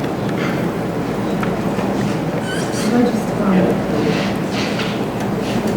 your first sentence about Bob, that's what we were told. I believe that was the very first memo you sent out, that when we were adopting standards. So, I mean, we were told, We would know we were doing what's done by adopting. so that was the very first memo you sent out, after that, we found out. Yes, of course. Yeah. We still have a responsibility as a public school to graduate our students. So we are still tied, whether we want to be or not, to whatever state assessments we are required to give. I don't believe any more than Brian does, or Linda, or any of the teachers, I think, that we should be prescribing what to teach in the classroom that will get you through that test. Because that's much too narrow, and it does not allow our teachers the creativity and the ability to teach who's in front of them. So I believe in that autonomy for teachers, but I also believe the greatest gift that we can give our students is a high school diploma. And the more children we get through the tests, whether we like them or not, that is the gift that we give them, is the high school diploma. We can advocate to change things and to work on a better way to learn, and a better way to do math, a better way to do reading, and all of that can be supported in our teachers' teaching. But we still have to go to the test, and that's just reality. Can I draw some attention? There's always been assessments. Yes. You guys have always said all that, and I'm sorry, but this is public here. Yes, sir. And you guys haven't given the public a chance to Oh, we speak. just started. So, really, there's always been assessments, but that's not what the basis was of your kid going to school every day, was to pass that one test. That was a small part of what they went to school for every day.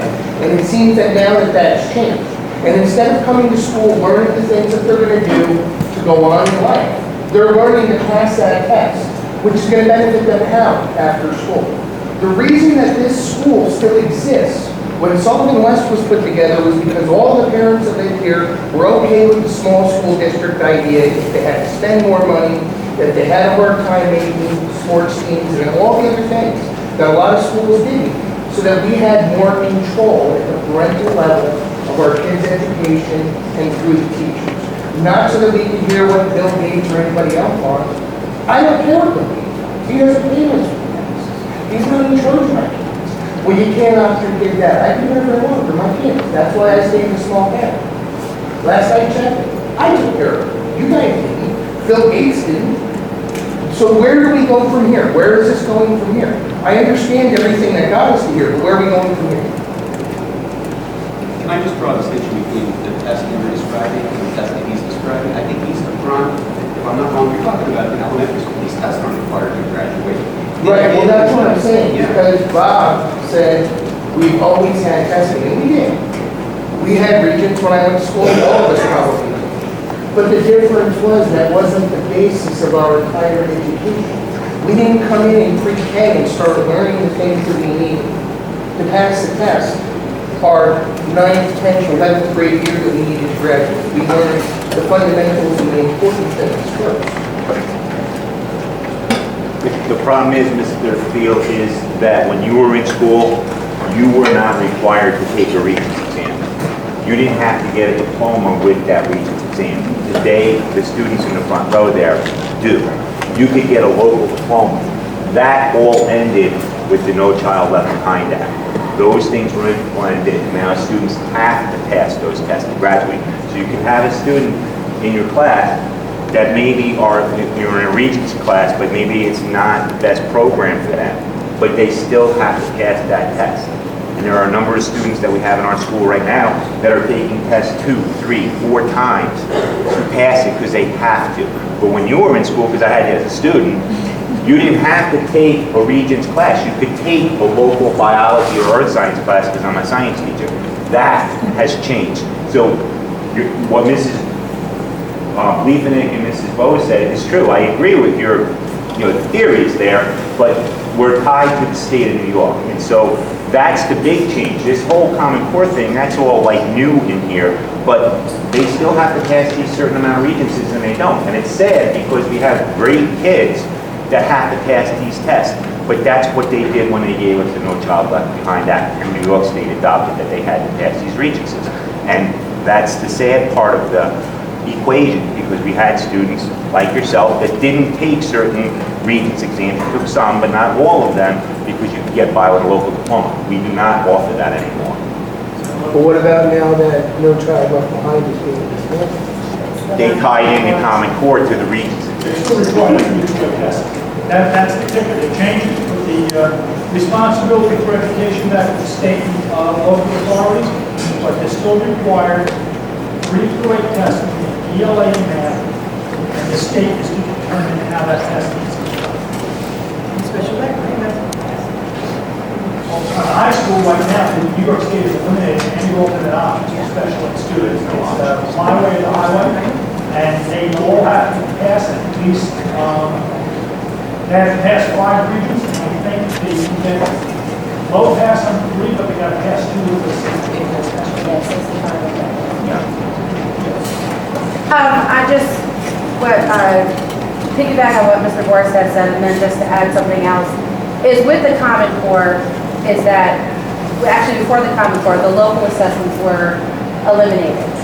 And when the state test actually started, 3 and 8, when they started, because I've been teaching for almost 20 years, is that it was for a purpose. If the students struggled, then they were able to get those academic intervention services, which were wonderful, and you got your Title I funds to have the AIS teachers and all the other stuff. Then it started to be where it was for a school report card. Then it was for against the teachers, and then that just all was awful, because what I've known from my children going here, Eldred has some pretty awesome teachers. Every single one that my son has had, and now my daughter just started in pre-K, and I couldn't be happier. But you have a lot of parents that are talking about wanting to leave the district. And a lot of those parents are parents who have kids in the elementary school, and it's because there's like no play. I mean, they have recess, but there's so much push on the kids passing what I was told the SATs, which they don't even have in the elementary school, so I didn't understand that comment. But, so then the kids don't have interactive play. I teach in Monticello. Monticello has a lot of issues. We have in 2nd grade class family meetings. So we can teach how to be respectful, how to work in a group, because when I assistant coach with Coach Nealon, and you have kids that can't even work in a group because they just don't have that ability. So a lot of that, because there's so much push, and I understand ELA and math is very important. I'm very lucky my son is very bright, he's good at ELA and math, but I already know that my daughter is going to have a little challenges with that, and I understand the push to be ELA and math, but I just found out this week that in 8th grade, the kids only have chorus, band, and health in the same period. So like they only have chorus maybe once or twice a week. And I did quite a bit of, do you mind if I stand? I'm a little irate, but there's a lot of research on the singing in a group so kids interact with each other. Because if little Tammy is fooling around and little Johnny can't keep with his part, and then it throws off Sally, and then it throws off Juan, and they're not interacting with each other. That's a skill you learn in pre-K, and I'm blessed, well, we all are blessed, to have like Miss Yemi and Miss Tuso that do the interactive in pre-K. And then you have a wonderful teacher like Miss Robertson who did interactive in 1st grade. And I think what the problem is with the Common Core and with the push for ELA and math and not losing instruction time is that they're losing that learning how to interact. Little Tom, little Juan, and little Tammy are all being labeled as ADHD because they can't sit still for 2 hours for ELA. You know, they're not meant to do that in 1st grade. So, I mean, there's research for band, for chorus, for gym, for health, for all that stuff that help with the ELA and math test scores. If you look at 3 districts in Pennsylvania, and I have it, their test scores went up when they cut back a little bit on the ELA and the math and implemented more of the music and the band and the health classes and the art, because the kids were having fun again in school. In 5th grade, my son read Esperanza Rising for like 3 months. 3 freaking months, excuse my language, on one book. It was, He didn't want to read any other book, and my son loves to read. He's actually out there probably embarrassed because he hears me talking. I know I shouldn't talk about my son in public, but I will. He did not want to read. And my son loves to read. We have book club at home because he loves to read. He would not read another book during Esperanza Rising. What is that? But Joanne, if I could, that was why we were able to, Mr. DeFore had been in my room in September, and he came in December because we were using the modules, and he said, why are you still reading this book? I said, because that's what they're having us do. And it didn't make sense, and I said, could we do something else? He said, find me something else. Oh, please. If we did- I was not just talking about, I meant every Just say, teacher has Esperanza that. Rising, holy moly, you Yes. know, like, it wasn't even that good of a book. No, it wasn't, because I tried to read it with him and it was boring. But I'm appreciative that you guys are open and you're actually doing this tonight, which is actually really awesome, because a lot of people don't know that Common Core is coming down, and Common Core is here to stay. Whether they say it's not going to count on our APPRs or not, or it's not going to count against the kids, but it's not counting for the kids. And so then when you use so much instruction time, and you don't have even 10 minutes of a class family meeting. The other day, our class family meeting, and I'm only talking about myself, I'm not saying I'm a wonderful teacher, I have a co-teacher who I praise God that I have her. But we played a hula hoop game. And it was, you held hands in a circle, and without talking, you had to get that hula hoop working together. No one was allowed to put anyone down. No one puts the class family down. That's the whole thing we did. It took 5 minutes, and then the kids sat down, and we got through our lesson. And our scores are improving. You have wonderful, wonderful teachers that actually, I'm envious that all of them work together. They need that time. If they go over 5 minutes in a social studies lesson, they shouldn't be penalized for that. If they go over something because the kids are all engaged in that lesson, then that should be like, oh my gosh, wow, Ms. G, you're fantastic. They were engaged in your lesson. I'm only using you because you're sitting there. But it should be appraised, not penalized. Can't even speak. So where you guys are sitting there, which I'm actually very happy with this board, and I'm happy with you, Mr. DeFore, you know that, I'm a supporter. But they need to have some of the ratings. They can't be minute by minute, and you need to have some of that interaction back in the class. When Mr. Borstadt does where they work in groups, and my son comes home raving about his science class, that's what education is, because I know my son's going to go far because of the teachers he's had in this district. I know my son's going to go far because Eldred is preparing him to go far. Now, the fact that you take and adapt the Common Core is awesome. My principal does too. I love her because she lets us do those class family meetings. She wants us to do the interactive. She wants us to take a hula hoop out, forget the math for like 5 minutes, and do something where the kids learn to interact, because then when they get to Little League or to soccer and they're putting each other down and yelling at each other and not being a team, what are they going to be like in the workforce? Do you think all of you could work together if you didn't learn how to interact? No. If you were constantly in a chair for 2 hours every day just doing math, not interacting with anybody else, could you actually come at this meeting and talk to each other as adults? I don't think so. That's my side.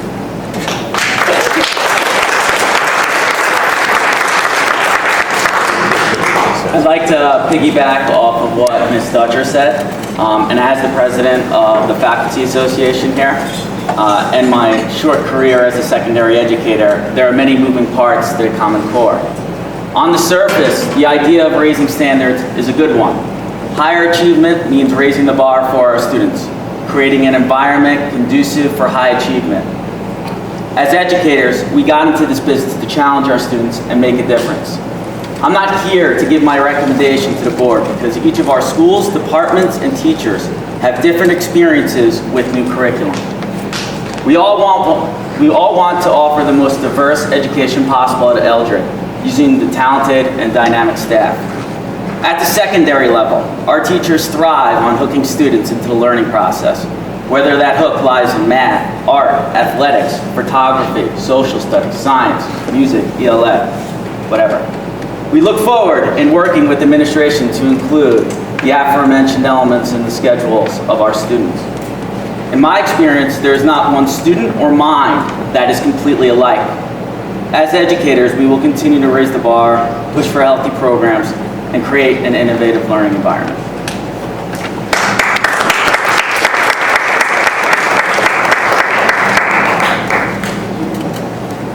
As a member of the Executive Committee of the Faculty Association and having worked at both the junior senior high school and the elementary school, only 11 years in Eldred, but closing in on my 30th year in education, I can say these past few years have been a wild ride. Probably the wildest I've seen in my nearly 30-year career. Painful in some ways, unfortunate educational political cycles, and a tsunami of events that brought us to this time and space. A bit of historical reference, Eldred got launched into the APPR process first in this geographic area due to the contract timing. We were the test case, we were the guinea pigs. In that same time frame, Common Core with Race to the Top made it feel like one had to participate immediately or monetary ramifications could occur. We felt hogtied to other items, rapid rollout, literally flung. In my head I picture monkeys throwing feces. Sorry, I visualize things like that. Add in other mandates and the cap, and it has been a wild ride. The many moving parts of Common Core state standards, Race to the Top, APPR, No Child Left Behind, the assessments, curriculum, product choices, regent changes in legislation, the continuous waves have made it quite a wild ride. Fits and starts one step forward and two back. I can say that your faculty, this faculty, has dug deep to make the best of this and always work to meet the needs of our kids. Be assured that your faculty sweats blood and tears to engage students in the learning process, make it rewarding, get them to understand it about what they wish to invest and get out of it, and keep the joy of learning, the fun, the spark, the curiosity, the love. Engagement occurs through math, art, gym, books, technology, social studies, science, music, ELA, assemblies, spirit activities, after-school activities, etc. All of that is engagement. All of that is what hooks our kids. I choose to believe what Frank Keene said to me when I was first hired here. He said, Eldred is God's little green acre. We look forward to working with the administration and the board to include facets of a well-rounded education for all students, including careful, thoughtful scheduling, that the PDT not have to focus on legislated compliance, to be more visionary, and to join back with the coordination of the coaches in the mix to guide our learning process as well as that of our students. Flexibility, fluidity, teacher discretion, teacher judgment, and developmentally appropriate practices. Eldred is God's little green acre.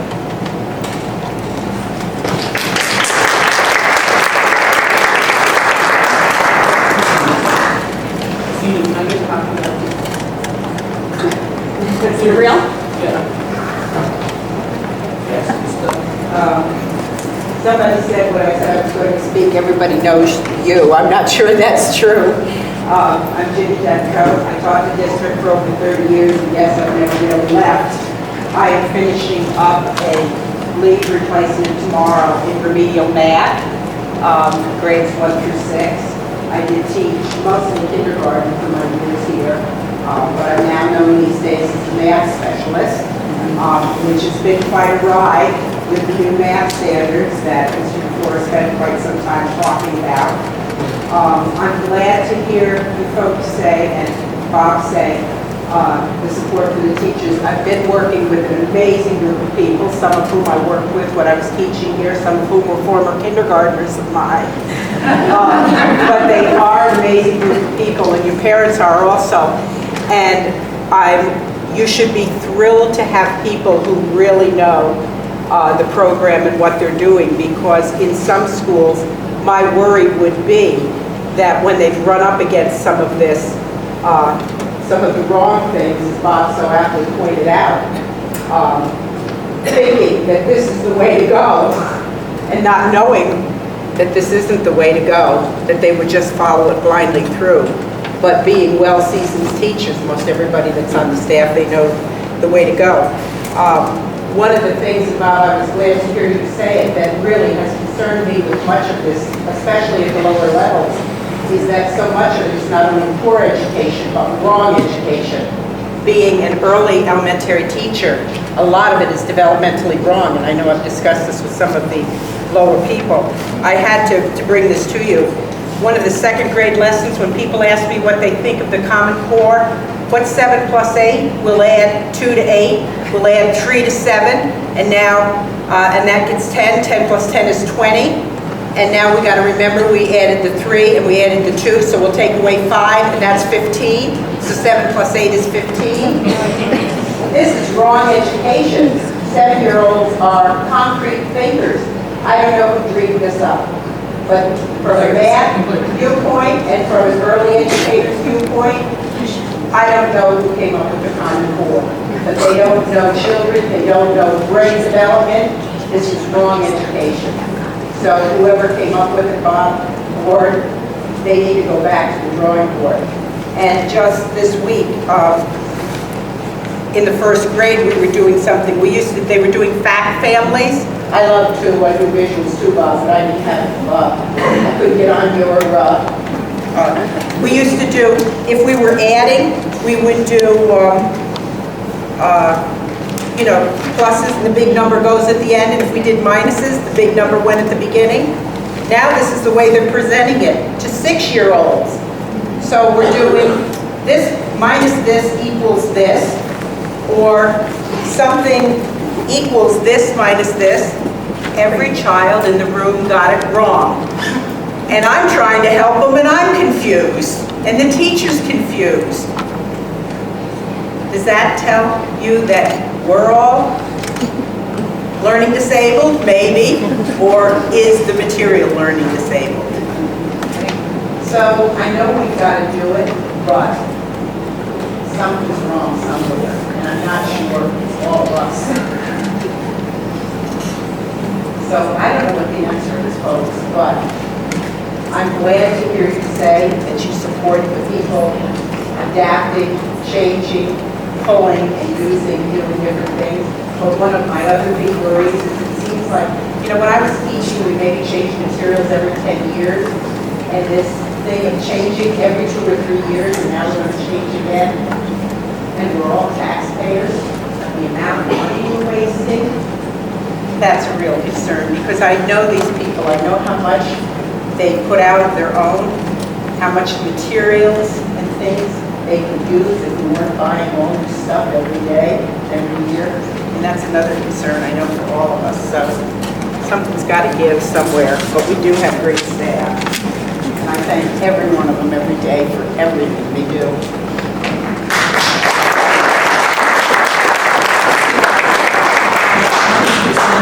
I know June wants to speak. Can I just get a sense if anybody else wants to speak besides June? Okay, so what I want to do is then I want you to speak, and then I just want to take a very brief recess, just because a very brief recess. I have to say this is such a respectful meeting. Nobody's interrupting, everybody's listening, and thank you for that, everyone. I'm getting a little stressed here because it's a tough act to follow. Everybody is so wonderful in how they're articulating the situation. Within the last couple of years, I read about a doctor who pioneered a procedure which would create life-altering benefits to the recipient of a tragic situation. This gentleman was brilliant, but in order to be successful, he recruited others in the medical profession to assist in his case. They worked together for months, practicing the procedure before they ever considered performing it on the patient. Their attitude wasn't to try this new procedure and hope it worked. Their attitude was to make sure it was successful. Our children deserve the same type of care in the world of education. The implementation process, we can all agree, was complicated and stressful. Everyone was trying to do their best to wrap their brains around the new standards and how to go about meeting them. The standards themselves are indeed rigorous and stemmed from the U.S. wanting to globally be competitive. I don't believe we have a horrible system compared to other countries. The data reported is not comparable. The saying, no pain, no gain, is a true statement. However, the term pain is not something we want our children to associate with school, especially when talking about their first experiences in pre-K and kindergarten. We could go round and round all evening on the topic. The situation has forced us to look at things differently, not necessarily a bad thing.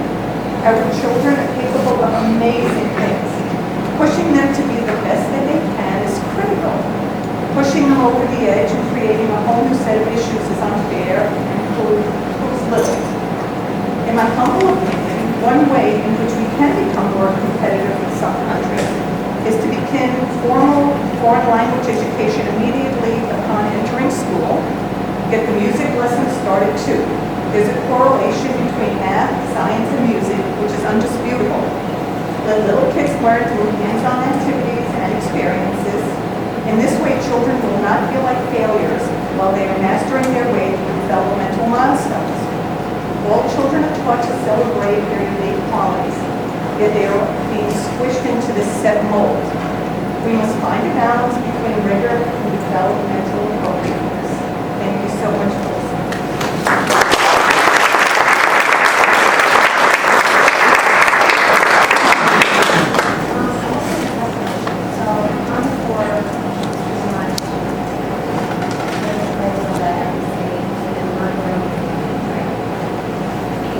Yeah, I can barely hear you, I'm sorry.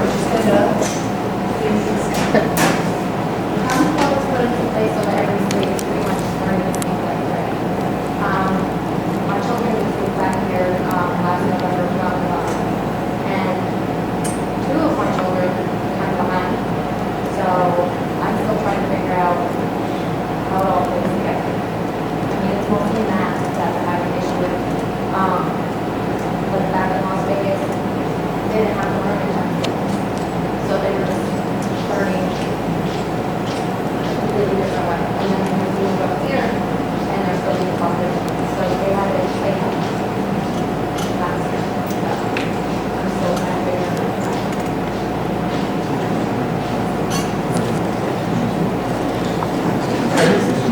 As I said earlier, every state is different. This has only been 5 years that it's been rolled out, and many states completely abandoned it shortly after they started. Some states still committed. New York doesn't know what. But the was to eliminate what you're saying. I don't think it's ever been given the opportunity to be completely because of the fact that it was how rough the process was when we were here. But that goes to what I was saying earlier, where we would take students in from just across the river in Pennsylvania. And that school district will have a block schedule for global studies. So where our students take global studies in 9th and 10th grade with the assessment in 10th grade, many students that come into us from Pennsylvania have already completed the entire course of instruction at a much earlier level than our students, or vice versa. There is no package, for instance. Kids are learning different things. The goal behind it, I think, was completely derailed by the process.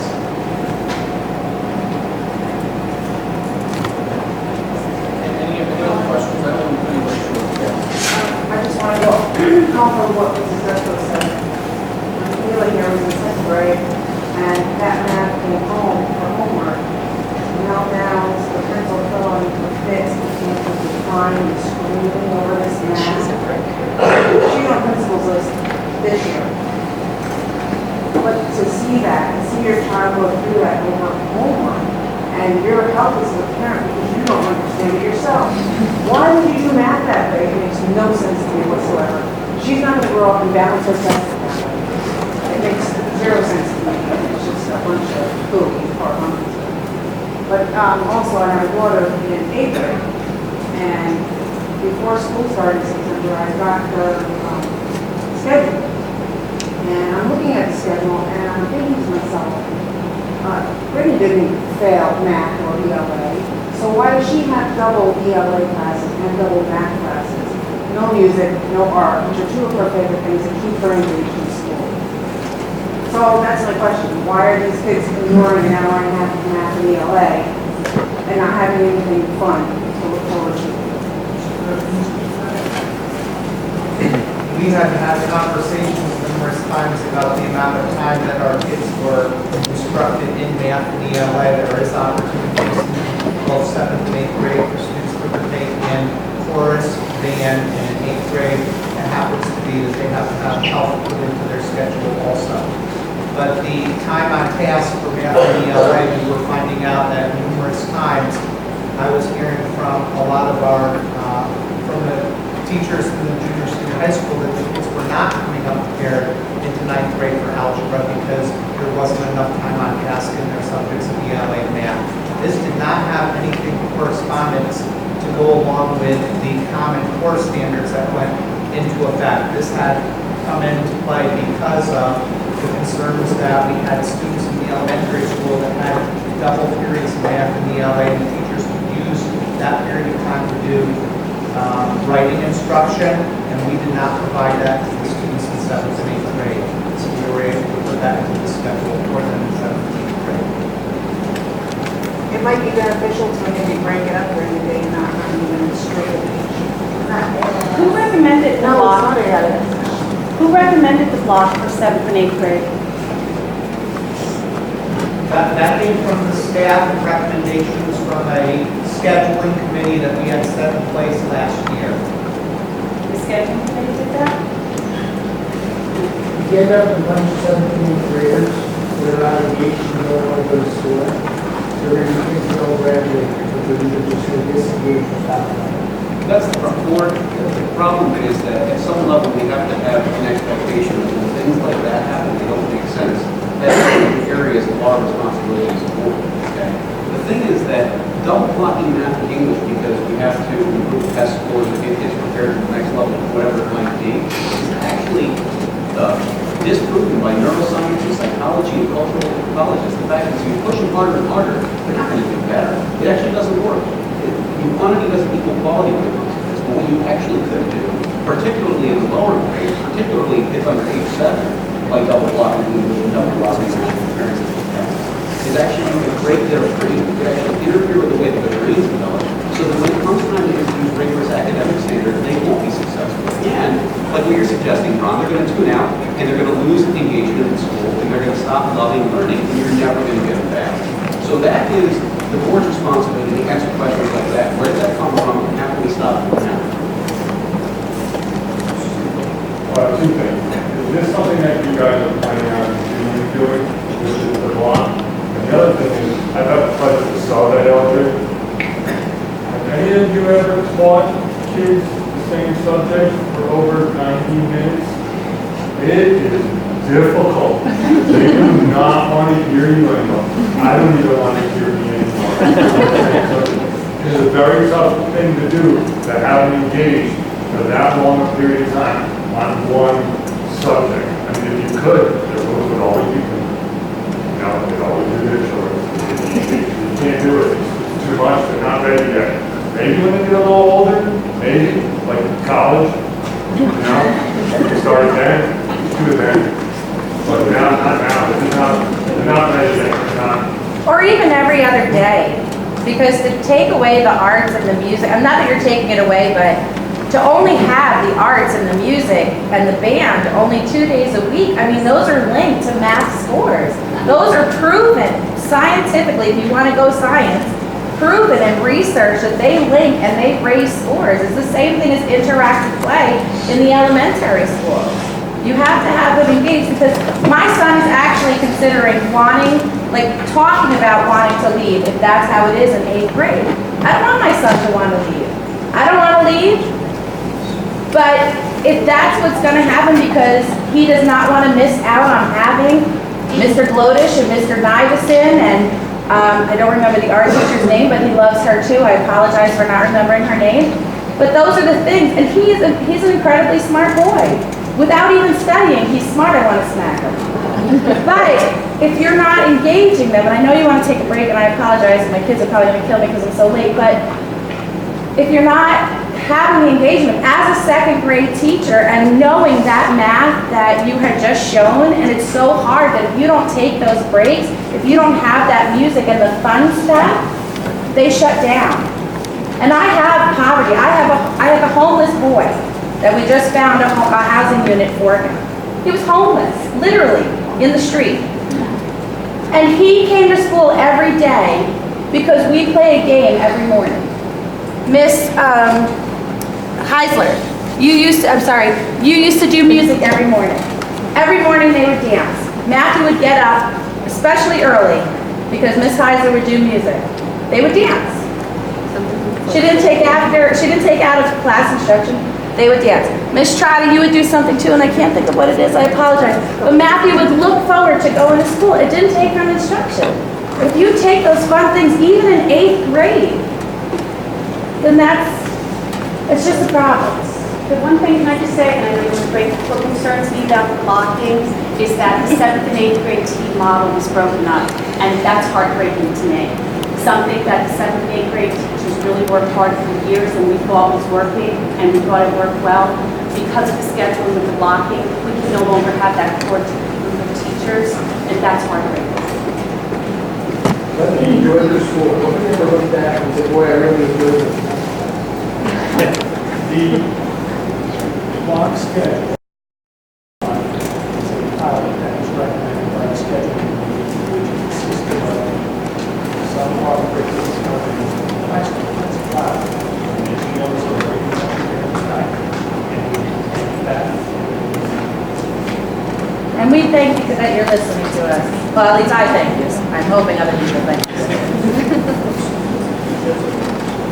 I was just gonna say that block courses worked in other states because we didn't have the regent testing, because I'm from Michigan. I graduated from a high school there, and we had block courses, but it worked only because, like, we didn't have, like, the regent testing or the testing the way that it is in New York State. Because you would focus on, like, history and math, and those are your 2 prime subjects that you focus on for, like, the first, 2 quarters. And then the second half, you focus on another 2 quarters, because that's what, the reason why they say blocking works is because you're just mainly focusing on those subjects. But it doesn't work in New York State because of the testing situation. So basically, you just took away from their band and their arts, which is, that's the programs that are making Eldred, really good. That's what we hear about. So it would be bad to jeopardize those programs and lose those instructors because you're taking away from what they want to give us. One more thing related to exactly what everybody's talking about with blocking. Half my career was spent in teacher teaching, teacher training, teacher professional development.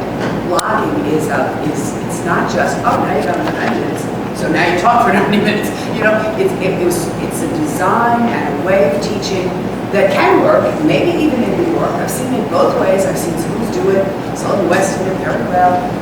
I've seen it work, but you have to teach with the knowledge of how to teach in a block and work in a block. And there's a lot of interaction. There should be a lot of fun in block scheduling because you can tackle a project that you can't tackle in 40 minutes.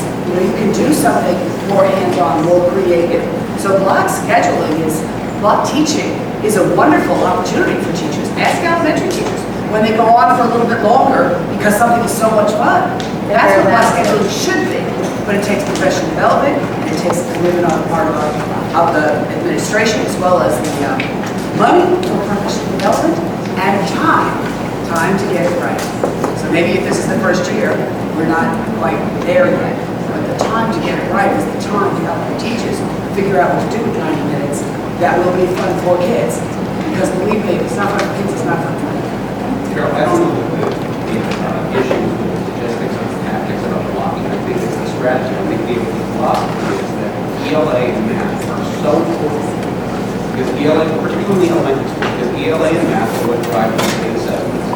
And so therefore, we are going to jeopardize our kids' availability to art and music and social studies and science. And it's not on those tests. We're going to knock off other subjects that are. I think that's the problem. Now, if the test weren't here, we could do this the same way. We knew that every child in our school was going to opt out of the test. But our teachers manage their schedule in their classroom the way that we do today. And I think the answer is clearly no. So the tests don't mean an awful lot to us. If you think the tests are going to go away, or whatever it might be, well, but if we think the tests are going to be different, or the mandates are going to be different, or we think that it's not helpful or helpful for our students, well, then we shouldn't be held blocking the LA math at the expense of music and art. We don't do the work for kids to actually learn and have fun. People are loving on every day and do this, I mean, you know, it's like kids. That, so a student would excel in like music, what about the kid excels in art, you know, and I truly believe that we'll lose our interest and eventually want to school. And plus, we might lose our kid to the world, and be a special. Sorry, I just want to say one thing about that, whether it's about the long schedule or it's about the core curriculum.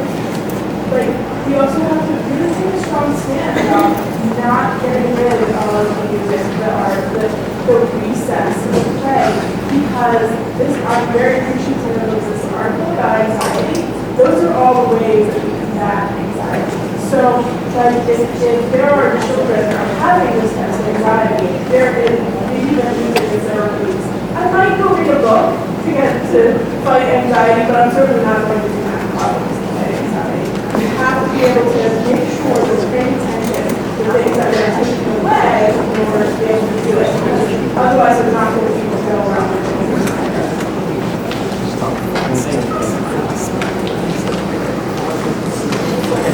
We need to take a very short recess.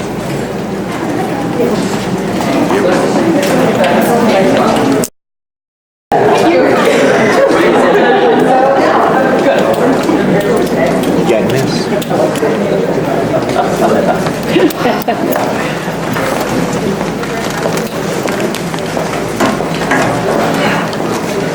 Okay, I just want to make sure that anybody that has wanted to make a comment with regards to our discussion has the opportunity. So if there's anyone else, we'll have a couple more questions or a couple more comments and then we'll move on, okay? Yeah. Hi, I have two small children. So far, they're only in third grade and first grade. My experience with the teachers has been extremely wonderful. I've been very lucky. So I just have to say that I think what's made it that, though, is that the teachers have all this little tiny uniqueness, which the children look so forward to. I mean, my daughter, you know, in kindergarten, came home and was so proud that she had learned a couple German numbers. And that was due to uniqueness, not Common Core, of course. She was proud of herself. It gave her confidence that, you know, I don't know that she would have gotten from learning these weird math questions. To comment on her math question, that homework I got the other day, and I come home very late, work a lot of hours. I looked at it and I said, oh, I did it wrong. Because it's not natural. But they have great teachers, and I really attribute it to the unique style that they have. Not just the strict Common Core, because that's not what they're coming home telling me about. They're coming home excited about the little things that their teachers have taught them. So I just want to thank any teacher my kids have had and the ones they will have, and I hope that that unique teaching is allowed and, you know, still put forth in our kids to keep them interested and engaged and want to go to school. So thank you for your time. I'm starving, so I have to get home to see my kids.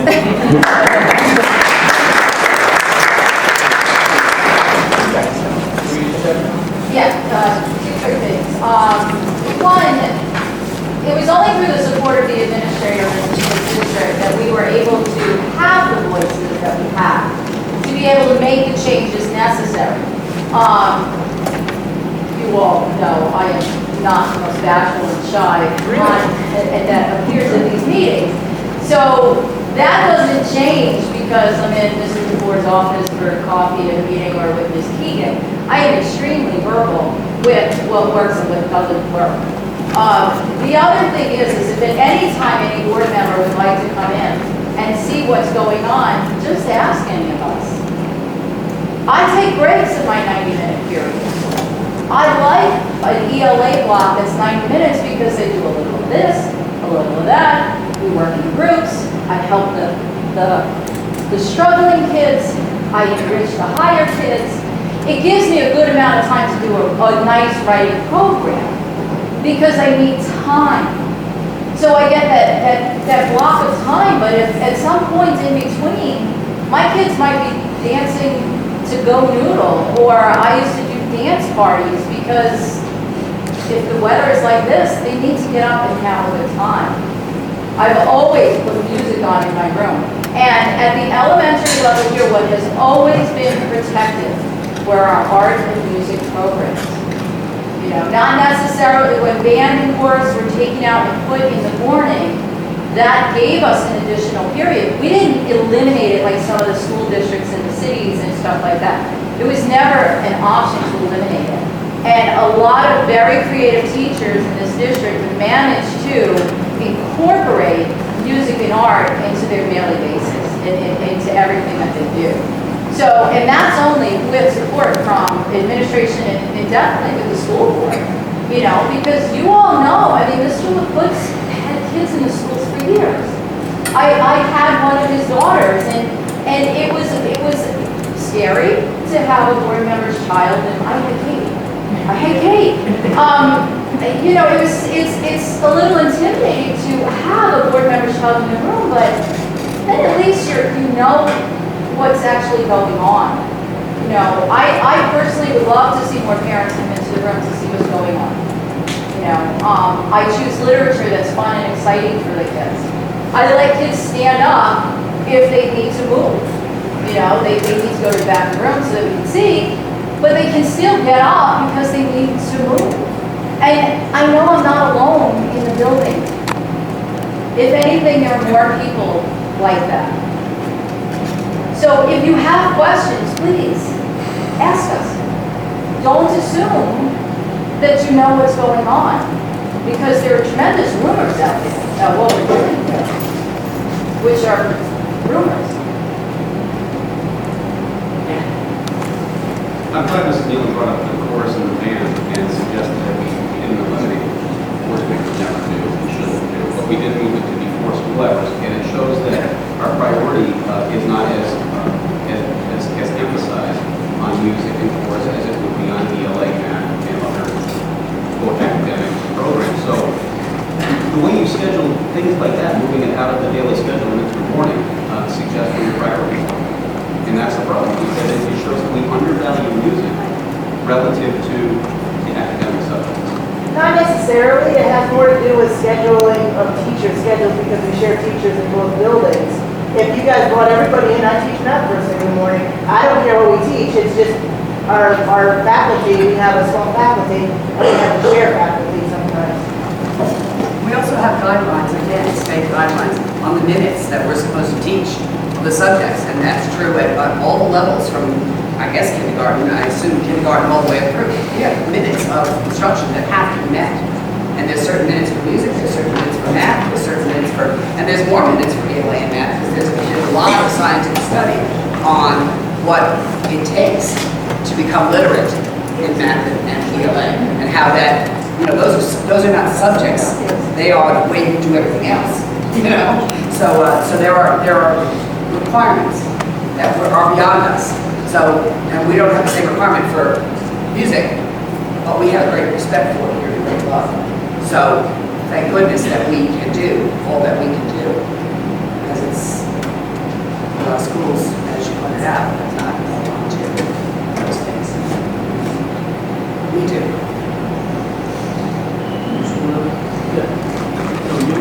Yes. I'm sorry, can you just tell us what you did, please?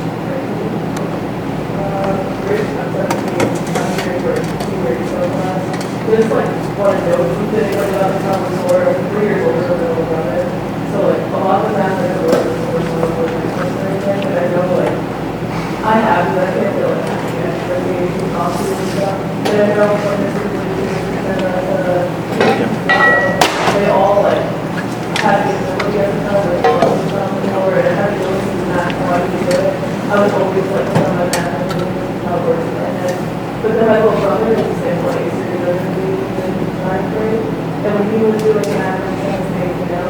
like, he asked for help and I can't. Like, I just don't know how, I can't help him with it, and I just did it, and just like really did grades. And he can't do it, because he doesn't work that way. And then people don't have to try to say something about him, and he doesn't wear everything, but there's no time. And then the same thing with block periods. I know, like, you have a lot of material people want to do it that way.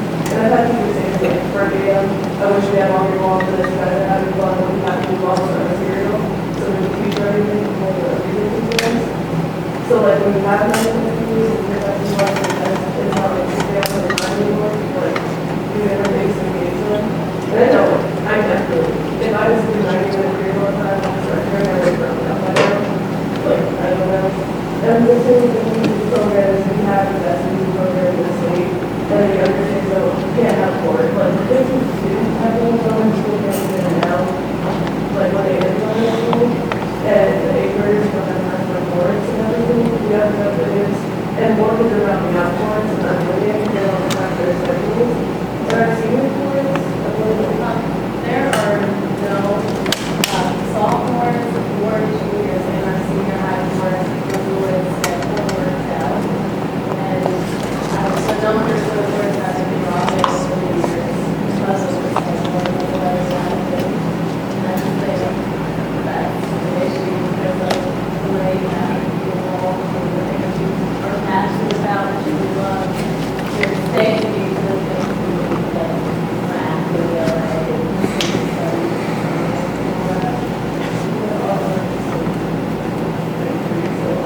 and if you don't have time to like do all the things you're interested in, you will not be in school. And I know I've had the opportunity, because I kind of have such program, we all manage everything, I have to work about it, but after 2 years, I'm super lucky, so I'm able to be able to 2 years and I'm at seniors or not program that, and it's like sucky for the younger when you don't have it, it makes it hard.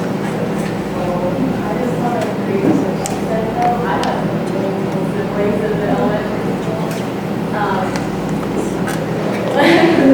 But like, it's nothing against the teachers at all. Like, I know you're all wonderful teachers, I've had it, but I just don't help my siblings do their homework because of their common core. My mom asked me to, I'm a senior now, I've been past it, I know how to do like first grade math, but like, sometimes you have to like draw things a certain way to get to the answer to this problem, and I just like don't know how to do it. So,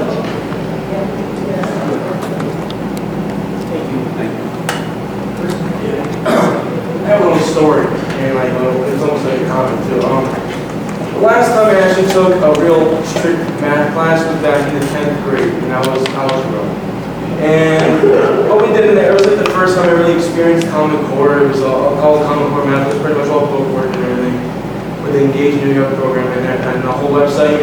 And so I didn't really understand. I mean, I was never really good at math to begin with. Like I powered through 7th and 8th grade, and 9th grade I did a little bit better. In 10th grade, I really started to fall apart in the math. I started my grades that were really, really low. And I feel like I just didn't really adjust because they did it completely wrong. They implemented Common Core at the wrong time for me, I feel like. Like, for example, we were doing a lesson and it had homework and everything on it, and I didn't know how to do the homework because I didn't know the lesson. I was told to look up the answers on the internet. They were all the answers were on the internet. And it was just, it baffled me because I was just like, why would they all, it makes no sense. You know, everybody was cheating on the internet pretty much. Even the tests and quizzes, the answers were online. So the yep. All laid out on the internet, So for like a week or so straight, I copied the answers off the internet, and I bombed the test. I completely failed at the test. And then my grade just went. And so like, it just didn't make much sense to me. Like, the only math I'm really good at right now, that I'm really strong at, is kitchen math. Right? Because I go to a culinary program, so I'm really good.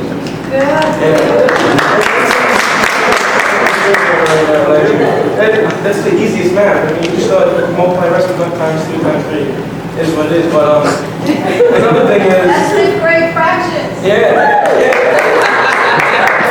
Another thing is what they were saying with the homework, like, sometimes I do know what my sisters want. Like, I try to go home and I try to help her because she asks me because nobody else is home. And I go, I'm like, no, do it this way. And then I'm told, no, we weren't taught this way. And this was like, yeah, this was last year. I haven't helped her this year because I don't want to do it. I looked it up for what? And so I just gave up on that. But last year I was like, no, you can do it this way. She's like, no, it has to be done this way. And it didn't make sense. But another thing is, I went to my guidance counselor recently and asked about my SATs. And I was pressured not to take the SATs because I did not take trigonometry. And she was really going against me taking the SATs. She tried to pressure me to take the ACTs instead. I said, look, I don't need your 2 cents. I just want the dates for the SATs. That's what I came in here for. I will discuss whether or not I want to take them with my parents. And then she kept pressuring on and on to not take the SATs until I finally got the dates. And I walked out, biting my tongue. Like, I was fuming. I was very mad. I did not ask for a 2 cents or anything, but why should, I was almost scared to take math again because I didn't want to see my GPA drop if I took geometry because of the Common Core. I did not know what I was doing. I didn't like the whole system, not because I just wanted to be like everybody else to go against it, because I just didn't like the way it was implemented and how everything worked and how it changed my style of learning. That's it.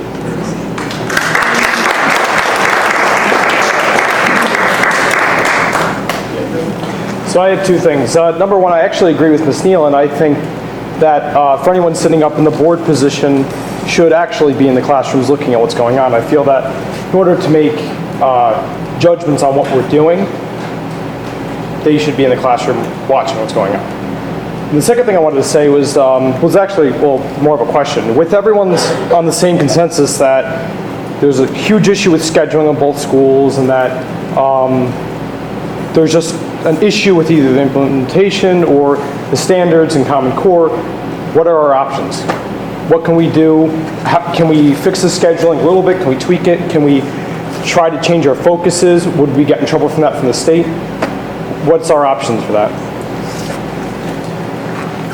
Our options are to have a frank discussion about it and to see what the administration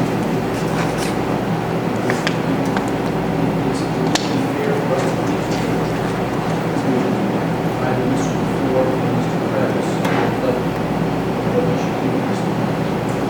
That's one. There's a lot of conflict in messing with the schedule midstream because a lot of what we teach is related to the minutes that we have to provide and related to the IEPs and related to the mandates of this and that. So midstream, it's very hard to change course. At the same time, I believe that we have supported our teachers and their creativity and their ability to tackle 90 minutes with dance and a bunch of other things as well, so that I hope they feel supported to take a breath down and say, okay, the APPR is decoupled. The APPR is not attached to the 3 through 8 testing. So therefore, go out there and teach, enjoy yourselves, have fun, and get those kids excited about learning, because that's the only thing that will keep them in school. Don't tell me what's going to keep them in school besides having fun. But are we allowed to do that by the New York State? Yes, because we can still teach to the standards. The standards, we've always had standards. I used to know them all by heart before the Common Core. We always have taught to standards, and New York has always had regions or tests. So the fact is, we're going to get rid of our 3-8 testing. It might change 4 times over in the next 20 years, but we're not going to get rid of it. So yes, we do still have to teach to a standard, which is supposedly, very often inaccurately, measured by a test. We will always have that inaccuracy, measuring, using some sort of test to measure student progress when it's very hard to measure student progress for reasons like we just heard over here, because learning styles and everything's individualized. So we can do a lot. We may not be able to change the scheduling now. We do need to look at our pilot programs. Those are all the kinds of things that they're doing anyway. I think the big news here is go teach, have fun, do the things you're supposed to do. Yeah, you've got the 3-8 testing come up, but we've always had heavy-duty ELA and math. That's how you become successful as an adult, with ELA and math, but also with science, music, and all of those things. They can put on, I'm sorry, they can put on a record grade, they can teach them how to dance and all things, but they're not you know, we have teachers that are certified in this and certified in art. I can draw a flower, but I can't teach a course. And I think we've heard from our parents, guys, we've heard from our kids. We can move on this. Now that the test isn't going to mean that much, maybe the art's going to go down. I think we need to work on this. I said earlier, we can make focus. Yeah, there you are. I can't say anything more than that right now. I know, but I just can't. I know. But we've been making notes on everything that everyone said, and some of it is already in the works, some of it's already taken care of, but I won't go into this. And like We're making notes, and we'll be addressing And we need to talk about this with our There is one group that you are making very happy right now. They're called tutors.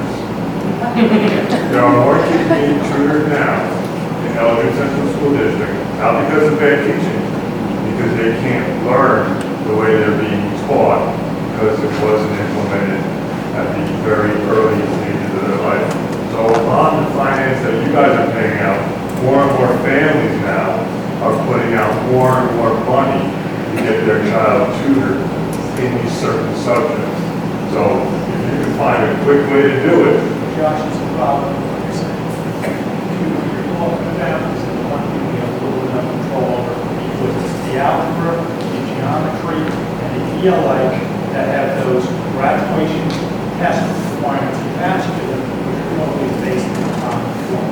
So I quite honestly don't think that's going to go away immediately, because that's something the teachers are kind of restricted in what they teach and how they teach, because the test was written and everything came after it, and that's not something that's being changed. Well, they are taking the Common Core regions, but they're not using the Common Core method of learning. They're taking what the tutors are telling them or showing them and taking that way of learning and getting the answer instead of going the Common Core route and getting the answer. That's what I think about that. They're teaching them a whole different style, and you're finding kids learning more in 3 weeks with a tutor than they would with 3 to 4 months with their regular teacher, only because of the method that they're learning. I think we better be careful here and also recognize that there have been some great strides in math teaching and math learning and progress among our students, because math is so integral in the 21st century to everything that we do. Some of this that is hard to understand is also hard to understand because it's not the way we were taught, but it is the way that data and it is the way that technology works. It is the way math needs to be in time for the middle of the 21st century. So let's not do baby and bathwater stuff here, because this is a different world than the world that most of us were taught in school to do our multiplication tables and to do that. So this high-level math is not all wrong, and it's not all bad, and it does make our children think. Terry? Two things. One, first thing is with the math. I agree that when we teach our children concepts that blow our brains away, like there's no way they're going to get this when we raise that bar, the kids, they go to it. They'll look at the math that Ginny held up, and they will look at that, and they actually figure it out. So when we have challenged our kids with these math concepts, and just math as an example, but they're smart kids. They can do it. It is hard, but they can do it, and the teachers in the classrooms work really hard to help them do that. That was the first thing. The second thing is I have to respectfully disagree with something you just said. It has not always been, our teachers have not always been supported to teach to the needs of the children in this district. In the last 4 years, that's not happened. So I really pray that the messages that the parents are giving the board, that the messages that the teachers are saying, that you're hearing it, because it has been incredibly difficult to teach in George Ross McKenzie Elementary School, because we will teach to the needs of the children, whether it's the popular thing to do or not. And it has not been allowed here with the same kind of fluidity that we wish that we know the children need. So we want to dance, and some teachers are allowed to, and some are not. And we want to sing the songs, and we want to teach children in different methods. But when we don't teach to the script, which is what has happened here, we get penalized for. Or the script being engaged New York. If you go over 9 minutes on a sprint, if you go 16 minutes instead of 9, you're not going to finish that module. Let me show you somebody who can do it in 9 minutes, whether I was meeting the needs of the children or not at the time. And I think it's important that message get out there. There are teachers working extremely hard to meet the needs of the children. And when they're not supported, it makes it hard to teach here. So you have to teach to a script? Originally. And we've had to work really hard at making it more flexible. And it's taken about 4 years to do that. Can I make a suggestion? There's two ways to handle it. Somebody asks for a solution, somebody else asks for a solution. There's two ways to handle it. So we can do it in a way that New Paltz and Long Island and other districts have done. And I think that's a terrible way to do it because what they've done is they just all opted out. All the parents opted out, they protest and they carry signs around. And it turns parents into activists, which nobody wants to be. Parents don't, they want to trust our board and our administration to do this for them. So I don't suggest we do it that way. What I'd like to hear is the administration to say that whatever it is that the parents are expecting in this community, and that we hear from our teachers who are the experts in this, that we make that happen. We start from the bottom up. Let's forget about all the laws and regulations for the moment. Okay, we figure out what Eldred wants our schools to be. And then we try to figure out how to apply these regulations in a way that don't kill us. But let's not work from the top down with some set of expectations that we have to do certain things that Albany or Washington are trying to tell us to do. We have to do those things. Let's start from the bottom with our parents and teachers. As a board and as an administration, not asking them to become activists. Because if they want to, they can opt out. And then if there's no test, then there's no need to be for the test. So why go through all that paper?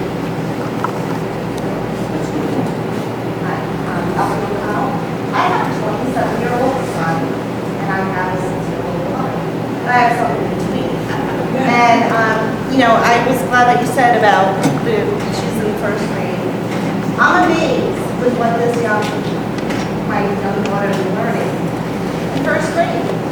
I don't ever remember any of my sons learning any of that coming home from homework with that. I mean, and it's not a struggle with her. I mean, she's getting it. She's enjoying it. She's doing what she has to do. So, in that respect, the Common Core is great. The other thing that I would like to bring up is why would you teach this script? I have a question about that. I'm way past the script. So I know I am a teacher. So 7th grade social studies. I could not teach this script. No, I will not. I mean, can we say I will? I might be wrong, That but I was thought. brought through Common Core as, you may want to teach it. I mean, I don't understand. I would imagine something According to us, way back in September and October, we tossed the scripted teaching, said to our teachers and our administrators, you do not have to hold your teachers to a script. That part of Engage New York stinks, and you need to teach to your students and understand that you're still meeting standards. I thought that was way gone. So if we're talking about still being forced to teach to a script, then you need to say that out loud right now, because that's ridiculous. I know what Everett is like. And I don't think Everett's saying you have to find problems so they're motivated and working to work. Am I wrong in that? In the beginning, we were told we needed to follow a script. But not now. Now, You're talking about scheduling and time. That's what you're talking about, correct? Now I'm talking about it is transformed, it is the rigidity in our teaching, the interpretation of teaching, the rigidity. I know exactly what you're talking about, and it's not per se a script. I think we're using the wrong word. No, I don't think I'm not using the wrong word. At the beginning, we taught to a script. Right. But everyone, I think everyone is saying now that you're still doing it. Now it is translated to the rigidity of the schedule. If we don't teach within the confined times of the schedule, we are penalized for it. If my ELA runs into my math, I'm not questioned as to why. I'm told you can't do that. This is the schedule. It's a rigidity issue. Right, I understand what you're saying. It's a lack of respect issue. If we can't respect in the classroom what you think you need to do, then we have a problem. Because in the end, you are the ones who know what the kids need and who should know what the kids need. So you can have all the scheduling in the world, but if you have to take longer on ELA one day and have to take longer on math, or if you're in the middle of something social studies and they're learning more about reading in that wonderful social studies project, then you go there. And there should not be any restrictions on what you know your children need. Because there's none from the state. So there certainly should not be from the administration. I'm adamant about that. I'm sorry, I'm upset. You're just in a bad time right now because kids are learning things that parents just can't help. Sure. And that, you know, makes you feel like powerless. You know, to have your child come home, which once my child came home and he had a math question and there was letters involved, I said, well, but to have your fifth grader come home and you can't, as a mother or father, help them out with their homework, that's got to be one of the worst feelings a parent could ever have. Not being able to help their child. So you're just, it's okay. Never going to be right. I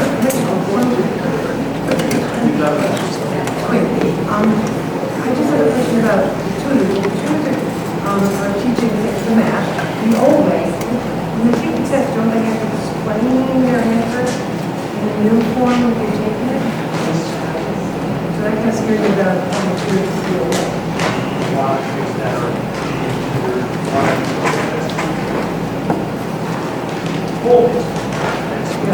There's no success rate one way. Right, it all depends on the type of math it is. There are some math that have word problems and associations, but,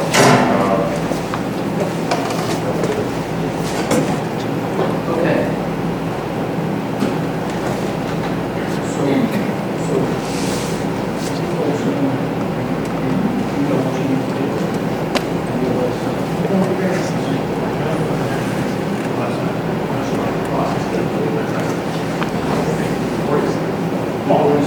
We started the process 4 years ago. So we're working.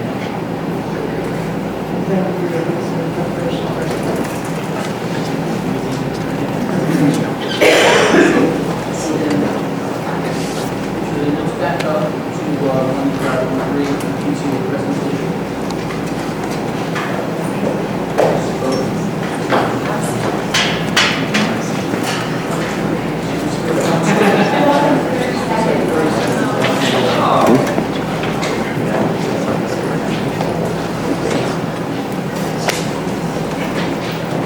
Hi everyone, while Linda's walking, I just wanted to introduce myself. My name is Beth Bierman. I have 2 kids at the elementary school, James and Sophie. They are in the 4th and 2nd grades. I am currently the president of the Mackenzie PTA. I am here to do a little presentation for the GOES. The PTA is thrilled to present you with a lifetime membership into the New York State PTA Association in a way to say thank you for all of your years of service for generations of children and a job as well as in a thankless volunteer position as well. So on behalf of the PTA, I'd like to thank you.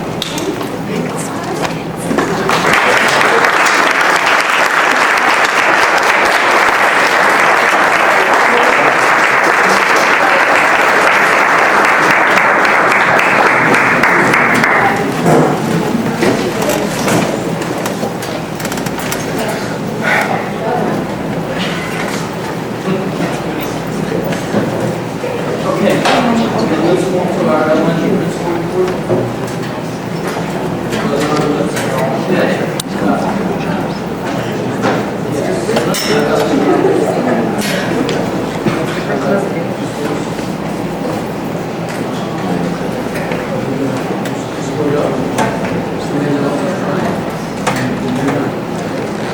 I've read all, So I just said 3 very quick things. Number one,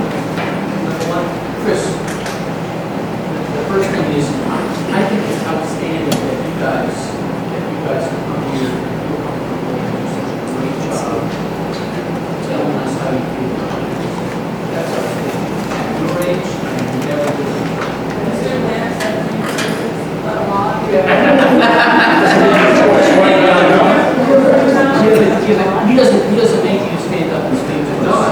Yeah, thank you. You guys do a great job communicating, all of you, do a great job. Griffin, Chris, all of you. I don't know. Thanks for being here. Keep coming. Yeah, appreciate it, really. There's one thing that we're pretty sure we'll get is, we'll get an honest assessment. The second thing is, I was able to attend a certain county school board meeting where Susan Toro, spoke to us about what is elder special. And he did such a tremendous job. You guys,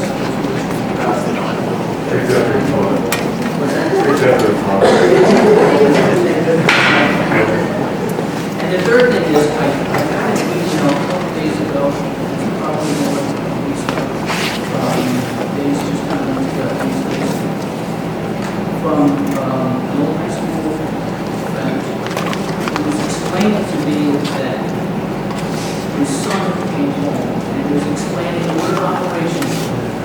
It was so hard because, it didn't click for him as, when he was. And this G. Hey, no problem. He was 20 years old. So those are the three things that I want to share. The next is public comment, and we're going to limit it to our consent agenda items 4.01 through 7.10.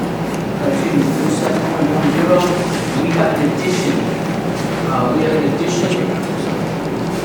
6.09 is going to say approval of the request of the superintendent to appoint James Russo as a substitute bus driver for the 2015-2016 school year, taken through the contract. That's 6.09.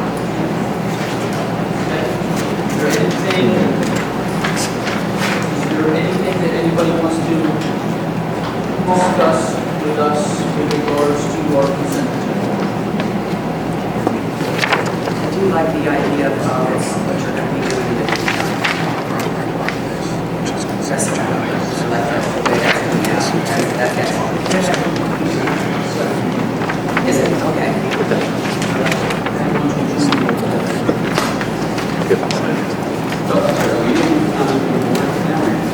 No, public comment for the consent agenda. Okay? Then, can we get a motion to accept the consent agenda?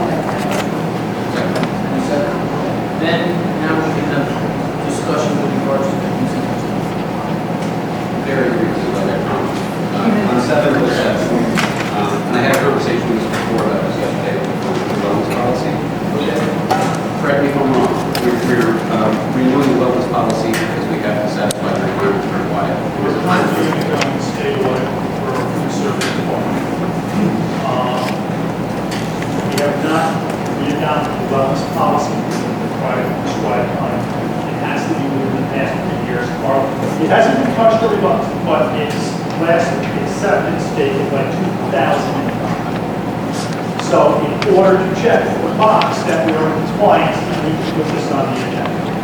However, I have also scheduled a wellness meeting within the next couple of months. Please don't ask me the date before this is finally set up in my calendar, where we're going to sit down and go through it line by line with the committee. And if there are any other changes we choose to make, we'll go back to the agenda later.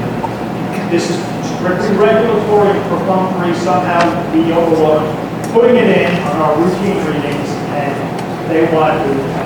So that's exactly why it's on. So it's perfunctory. I appreciate your explanation on the phone because I was prepared to discuss this. And I'll table it. We're going to approve this to satisfy it.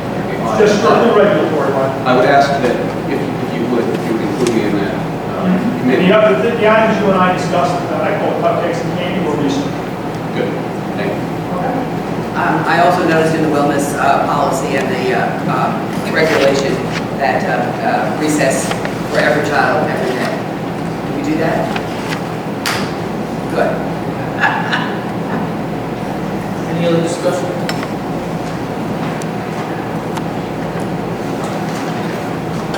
Okay, then let's go. Ryan? Yes. Karen? Yes. Linda? Yes. Ron?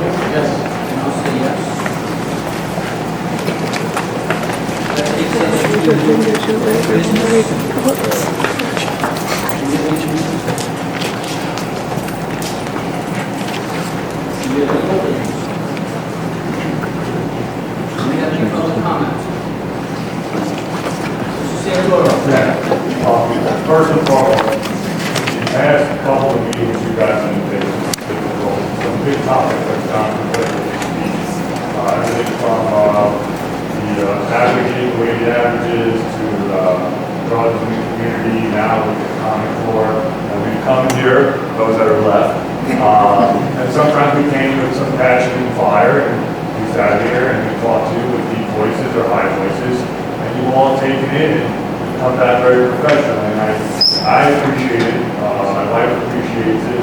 We're truly honored and blessed to have administration and a board of ed as yourselves. And just thank you for allowing us to speak our minds and not getting too mad at us. So thank you for that. Congratulations. Mr. Clark? My name's Paul. You know, when you're not,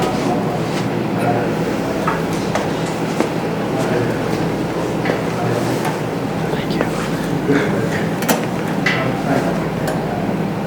I'm coming here to tell you the financial situation of this is really precarious. I believe that my name's on the platform. I would have asked Coach at the time, we would have been much better off on a small merger than down the road. After we go to see down the road, sometimes it's a disadvantage. But I expressed my opinion at that time. I was in concert with the board, because they were taking another direction. So, we're going to have to do a budget this year. I haven't heard anything from the teachers as far as how they want any concessions. You know, we make concessions in the last contract. It's going to take another further concession. I'm asking that they do that for the board if they can. The days of 5% contract increases in the teaching ranks in New York State, I believe, are numbered. Elbert happens to be facing that because of their reserve situation. They're going to face it first. If there's a tax cap, it's not going to be long before the other school districts in this county start eating up their reserves. Because you need to, if you're paying out your salary increases and you're not taking the taxes, if you're restricted from taking those taxes, then you're going to start eating up their reserves. So eventually they're going to end up where they're going. I don't want to make this become a haphazard thing. If nobody's paying attention, or nobody's looking at the contract before it's ratified, because there will be financial consequences. Bruce just asked me if I'd be interested on the budget committee. Yes, I can agree with that. I'm not going to go over. I would like to have the ability to have as many tools at my disposal as possible to try to help save the school district financially. I told Brian who's going to run for the school board, Brian, you're crazy. I don't think it can be done. I think it's done. You know, we're going to have to find a whole lot of efficiencies here in order to do that. Have a cafeteria program now that has to be subsidized because it's inefficient. You have 2 cafeterias, 300 students in each school. It's inefficient. You run your bus runs, the buses can't have it. That's inefficient. The state is going to eventually force you to address all these things because they're not going to be able to. So basically what I'm asking for the board to do is to be extremely conscientious about talking to the teachers, telling them the truth of the situation, and asking the teachers to think about giving a little bit. If the school district gets to the point where you have to close the high school and send the kids to Sullivan West or to Monticello or to Fort Jervis, and the teachers lose their jobs. What they said about everything tonight, your education was, I've been portrayed as a teacher hater. Now, I will admit, I'm not a teacher hungry. But my strong suit is the financial aspect of things. And I'm going to be like your father, if you had a good father, and he said, we can't afford that, son. So you got to pay attention. Because he's not telling you because he hates you. He's telling you because he loves you. He wants you to grow up strong and have everything you need. So that's basically it. I'm going to help the board of administration if they need that. I'm going to decide to go. And do a contract, and we'll go over it for you. I have a lot of experience in negotiating.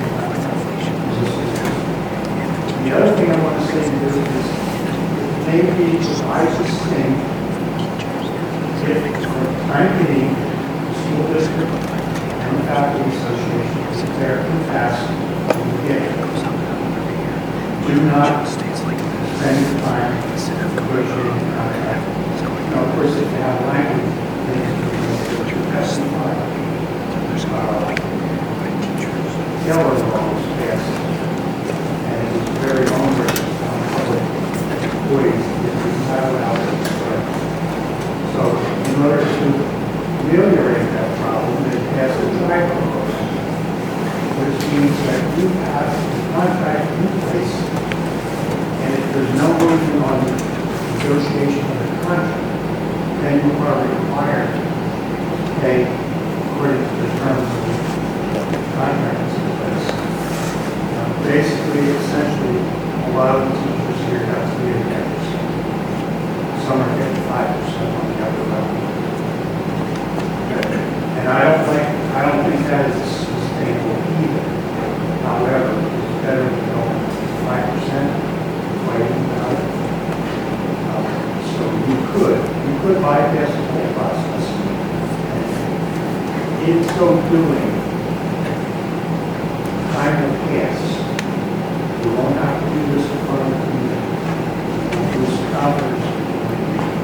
Okay, this is what we've agreed. We've agreed to no changes. You know, it's not the best thing financially for the school district, but it's not the best thing financially for the teachers not to be paid. If other teachers are in town, but it's going to give the process a chance to catch up with the elder. And then you may not be the lowest paid teacher. Everybody makes it. I know that's a lot of complicated. Fortunately, now we do have a paper so you can type over it.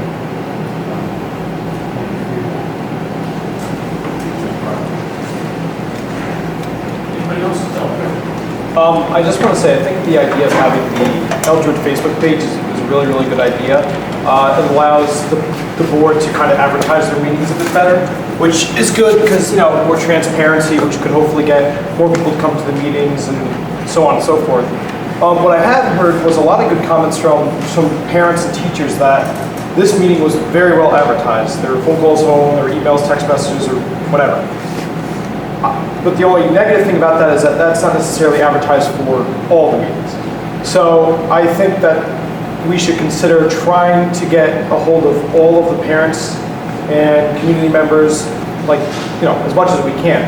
You know, I go to the Lumberland Town Hall meetings when I do not have prior commitments, and I always tell them what our concerts are and what stuff's going on. I think that we should have a connection with the town of Highland and the town of Lumberland and let them know that our board meetings are on, you know, date X, Y, Z, or public hearings or workshop meetings or whatever, so that the town at the meetings say, hey, on this date, you know, go out to your school board. It's important, stuff like that. So that was my first comment. The other one too was when we are in the high school, not necessarily here. I know it's still crowded in the library when we have the meetings in there, but I think at the high school we should try to have a different room. The band room can fit 50, 60 people pretty easily, and it's a little more comfortable. It's carpeted. It's not as, you know, cold where you're sitting there in the middle of winter and, you know, you have the bare floor and it's, you know, whatever. It's a nice carpeted room. It's a little bit more colorful than the white walls, white ceiling, white floor, gray chairs, you know. So I just think that we should sort of look at different areas, make it more comfortable for people from the community to come out. And I think that, you know, the coffee and the cookies and stuff like that actually helped a little bit. And I think that we need to continue on that path. So that's all. Thank you.